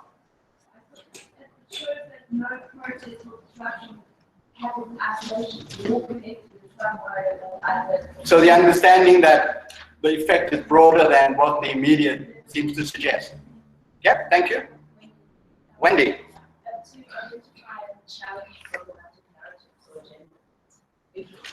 So where we can, if somebody is perpetuating a story or narrative that's problematic, and we are able to challenge that because of our access, our resources, our power, our proximity, our network, our medium at our disposal, we can seek to debunk or change or reframe that particular narrative, or provide information that people can actually use that is more accurate or more on point, or maybe even just a different narrative. Okay, yeah. Craig, I think you recognize what capital they bring into the situation. So okay, change that word capital, say to the rest of us. Resources. Yeah. But it's a very broad term. In other words, they may bring social resources, they may bring emergency resources, they may bring relational resources, they may bring political resources. Skills, all those kind of stuff I heard Leslie say. Thank you. It's just unpacking suitcase words like capital, Craig, that's all. Because sometimes we miss the opportunity to understand what else somebody else can bring to this equation, and where we can leverage what they bring. And I think that's what you're saying. We need to recognize who's there and what they can bring to the situation. We'll get to a moment as to what is it that we want to do about this situation. Right? So we'll get there next. Renee. I think also to identify ourselves in the story. Absolutely crucial. Again, who are we and what are our interests? Bearing in mind that when we dawn one thing, today, we act in a particular way. We can't step out of that and start acting in another way. And that's the problem that we're going to start tying you into. Why this role is a little bit more difficult, and it's going to mess with the rest of your life. And that's not a joke, right? It's going to mess up the rest of your life. Seriously, this role is going to mess up the rest of your life. Right? It's annoying.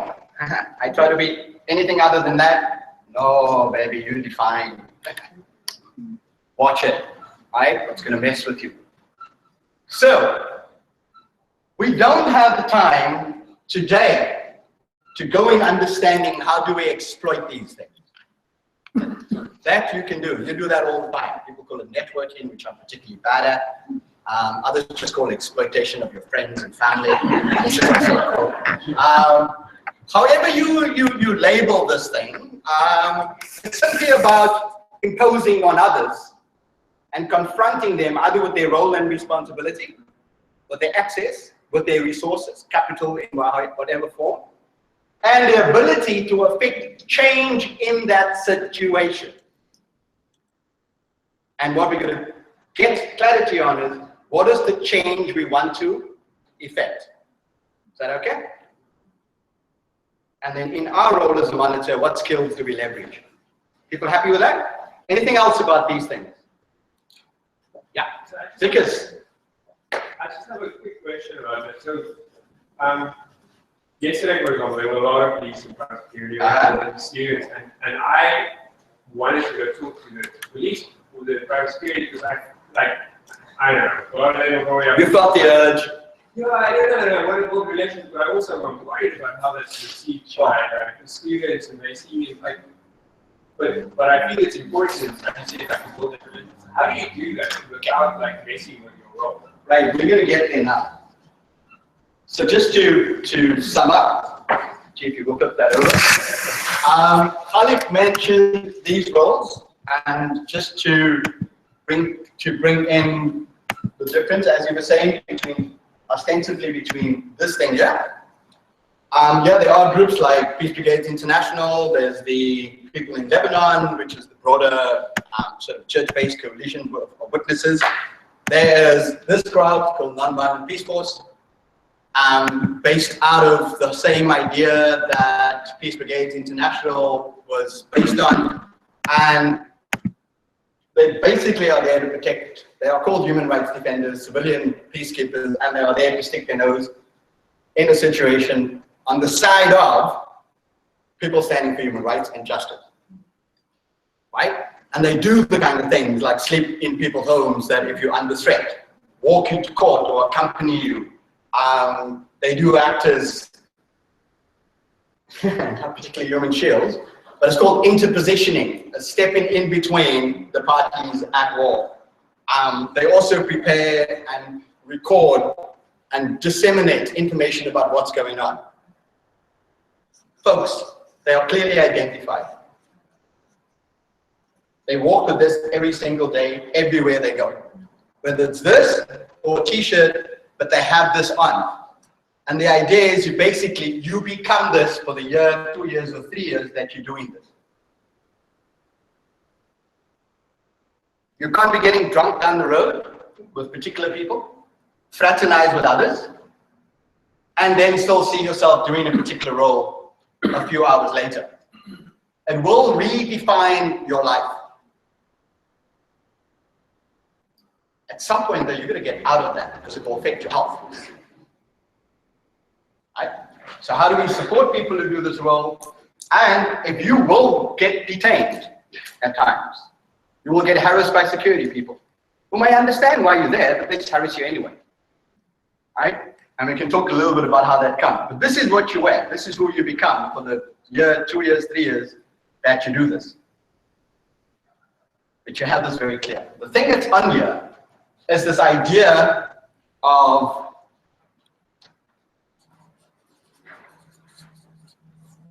symbols. A lot of what we do, both as observers and monitors, our presence is symbolic. And there's power in that. Just can be a present. It's symbolic. We stand for something. We're going to unpack that in a few seconds. Each of these things means something to someone. Right? Some of them are more universal. Others are cross-cultural.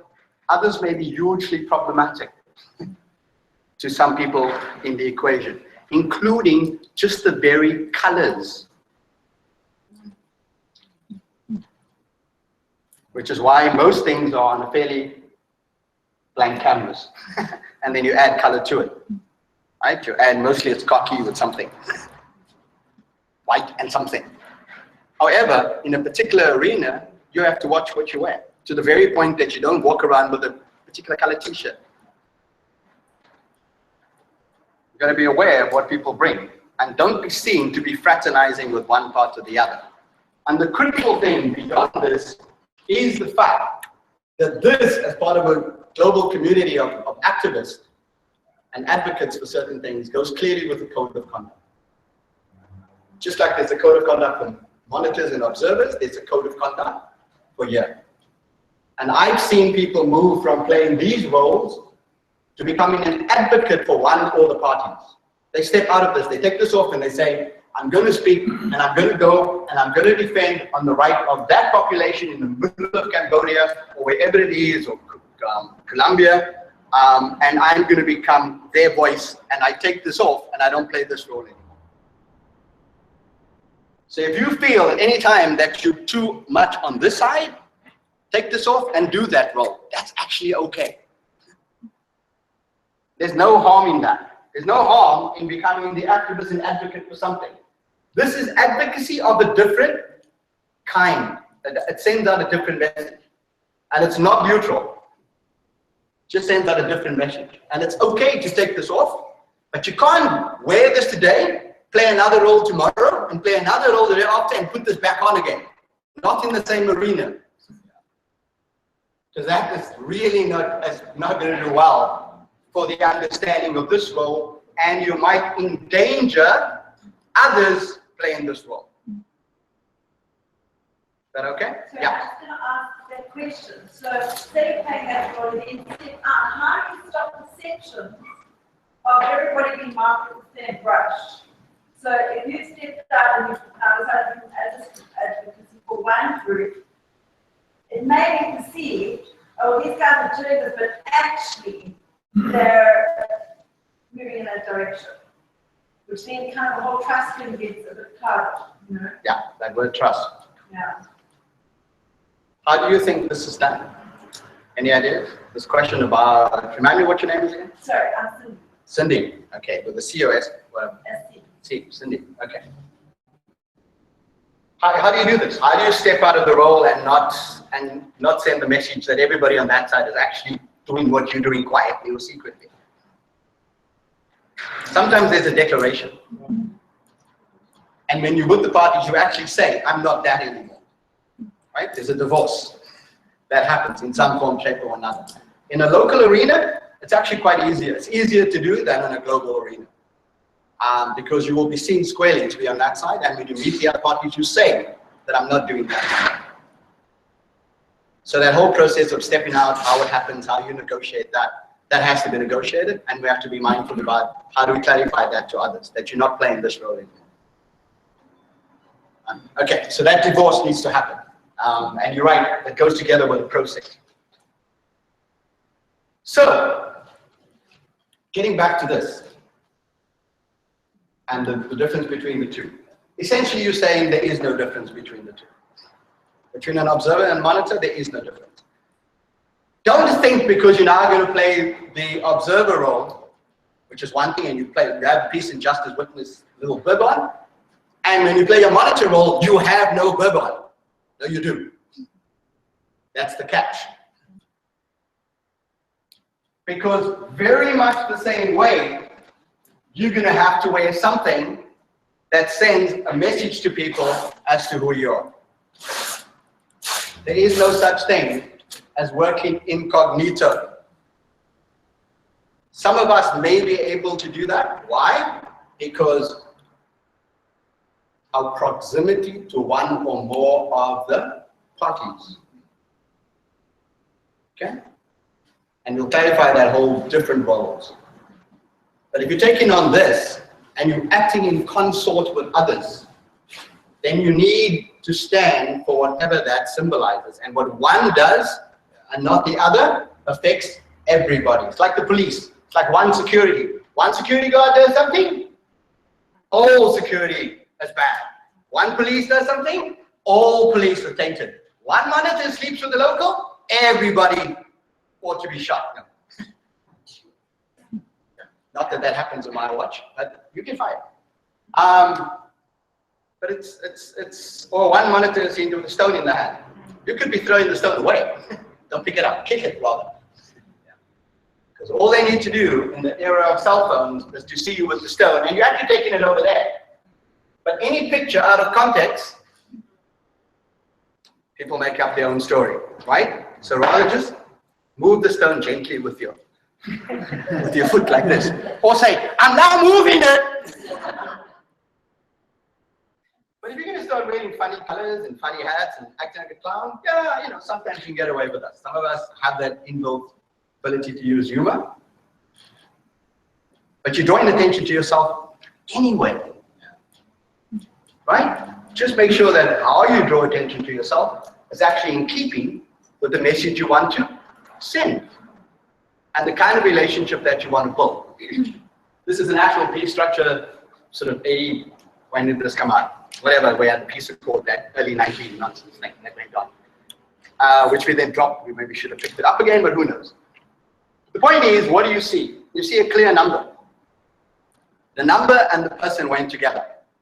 So you can say number 24 acted in this way.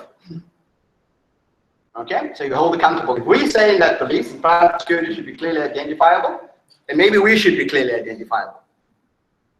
So putting a name on there means nothing. People are not going to remember it was Laura, Lucy, Cindy, because, you know, then they're not going to, they're going to say number 24 because they can see it. So if you wear this, know that this goes together with a particular set of messages, and This was the official one, for the official setup. Then we had a lot of where the faith-based people were involved in was this. It was the network of independent monitors. What was in? Do you notice something? What do you notice? Yeah. It's in multiple languages. It was different. KwaZulu-Natal, different, and Gauteng, different in Cape Town. Okay? And this was a network similar to what is now being built today that allowed these folks to do that. But again, the access and opportunity that this allowed you was structurally very, very different. Why? Because this was supported by the official one. These two act in consort with each other, support each other's messages, and are then able to gain access to the police, the private security, and everybody else. Okay? So you will be wearing one of these if we are serious about that. At the moment, it is about the opportunity to step in and just say, how can I help? Until such time as we got that sorted out. Should we take a quick 5-minute body break? And then we'll start going into the dynamics of giving expression to your role. Is that okay? Thank you. Take a quick body break. If you're going too fast, help us.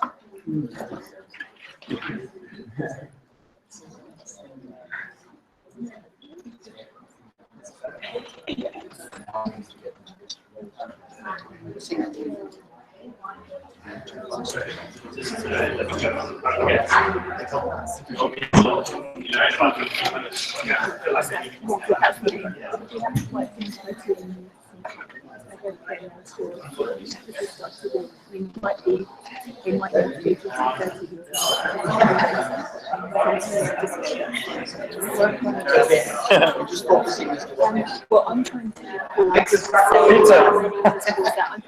Yeah. So you could watch the end and talk it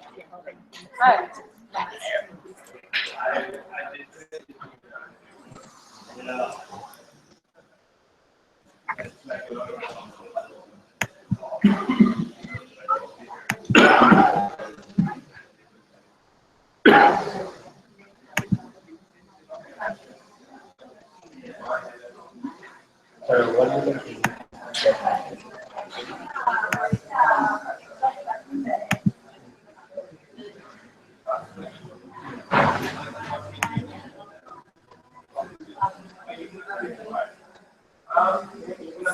What is it that you look at? What would you like to walk away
So talk to you later, okay?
I an email me.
But you should be able, let me see the size of the card, you should be able to put it in. No, it's a big card, it doesn't fit.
So I don't know how empty this card is right now. I want to empty it in my Check here. It just goes in there. Yeah. So now I have to cancel.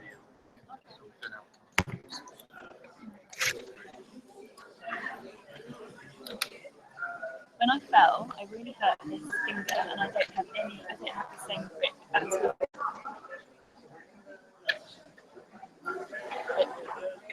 No, it's not that. No, check it out first. It's easier.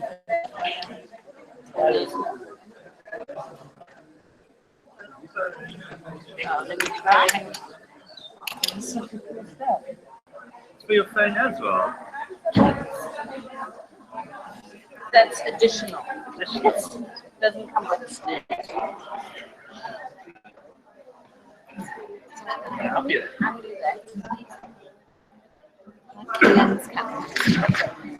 The problem with my one is there's no place. You have to do Sorry, there's no place. Oh, you have the microphone. Out. No, that's the out. It's not light.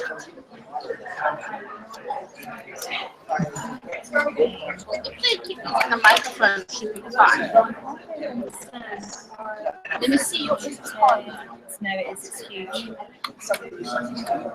yeah. It's 32 gigs. But don't you have a cable here and then transfer to this is working to the same time. It's hard reader from there because the cable, it won't upload .movie files, these ones to that. I had this last time. I would take it as a low resolution. Then they would take. You're taking video, right? Yeah. So if you take it at a low resolution, you can get more time. Yeah, this is the same thing that Taryn has. We don't need HD quality, right? You have to go to your video settings.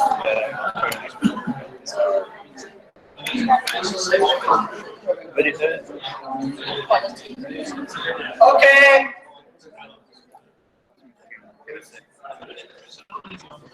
Sorry, can we get 1 minute? We'll take a minute and then we come back. Okay, so that's already in raw. So, it was like your.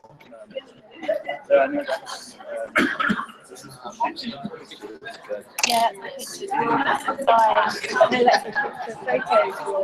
It's not film. I'm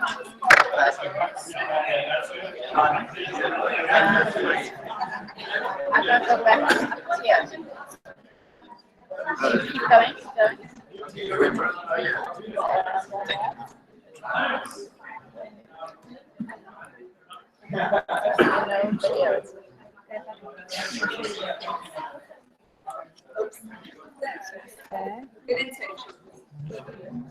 Oh, there.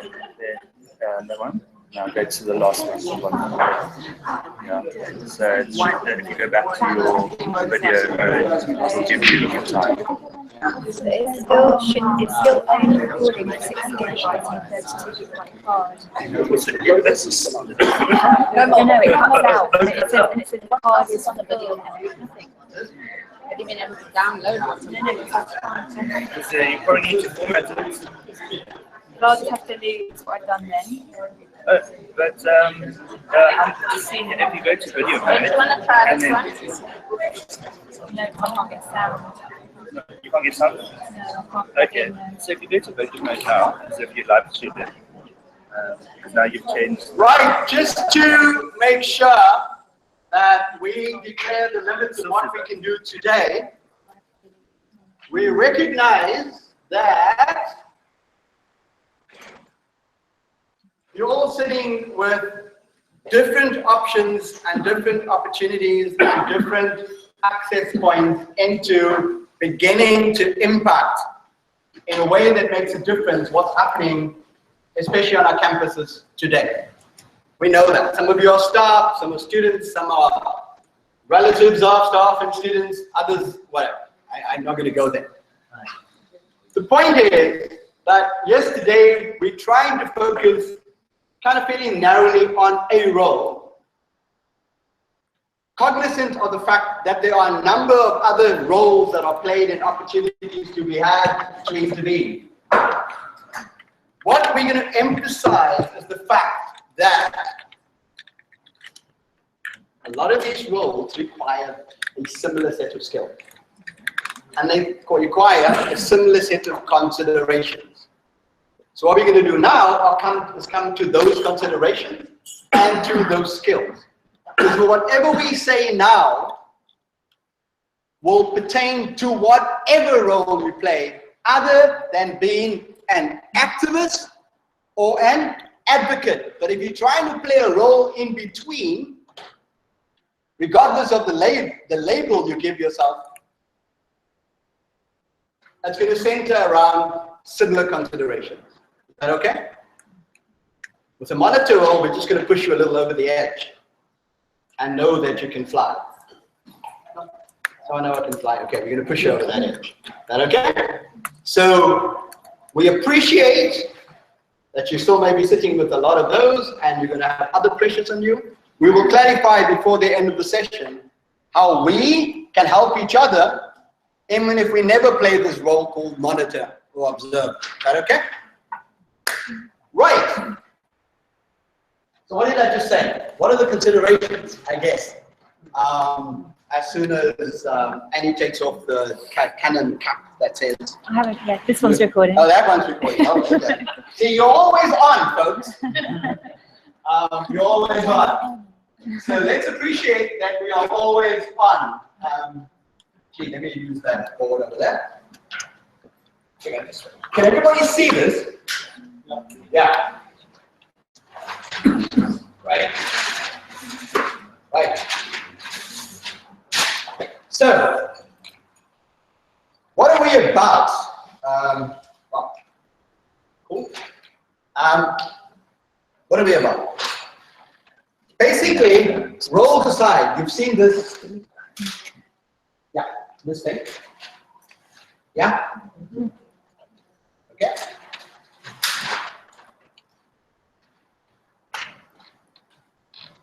In the, did they make the copies? Yes. Okay, no, don't give it up now. Fine. There's going to be a piece by a guy called Dudley Wicks. He was a professor in head department at American University in Washington, D.C. He did a lot of work in preparing various actors and players prior to our Cadessa period, and also working with a lot of then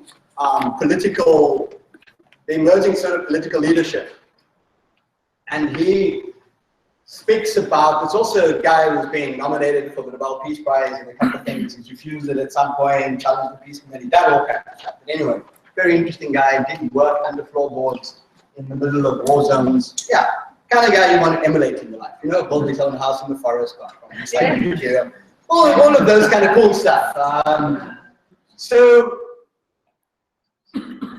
he talks about the equation of justice and social change and what that demands from us. And he has done away essentially, and this is my big process too, and it's a thing that challenges me, with the labels that goes together with us dealing with conflict. Okay? And in this sense, I'm also going to just take 5 minutes just to tell you what we're about and why we're giving you Dudley's note. And then you need to find yourself in that process. You have to do it for yourself. Today we're doing with a specific role called the monitor, but within that there are other roles. Is that okay? Just we need to know what we're about. So we are about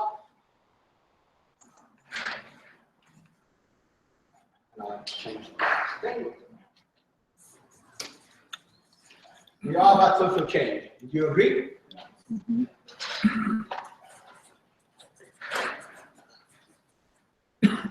We are about justice. Do you agree? Yeah, everybody say amen. Okay. Right. When dealing and confronting with these issues, we understand that this is about power. When I, as a student, did what I did, which I may not do now as an adult. Okay, I don't know yet. I told you the jury's out on that thing. I'm not about peace. I may just deal with my conflicts a little differently. That's all. When we do what we do and make the choices we do, often is how powerful or powerless we feel. We've heard things like the students are intransigent, they don't want to change, they're shifting the goalpost. All of that is just power tactics. That's all it is. That's where people are at in terms of being able to say, am I asserting myself? Am I being heard?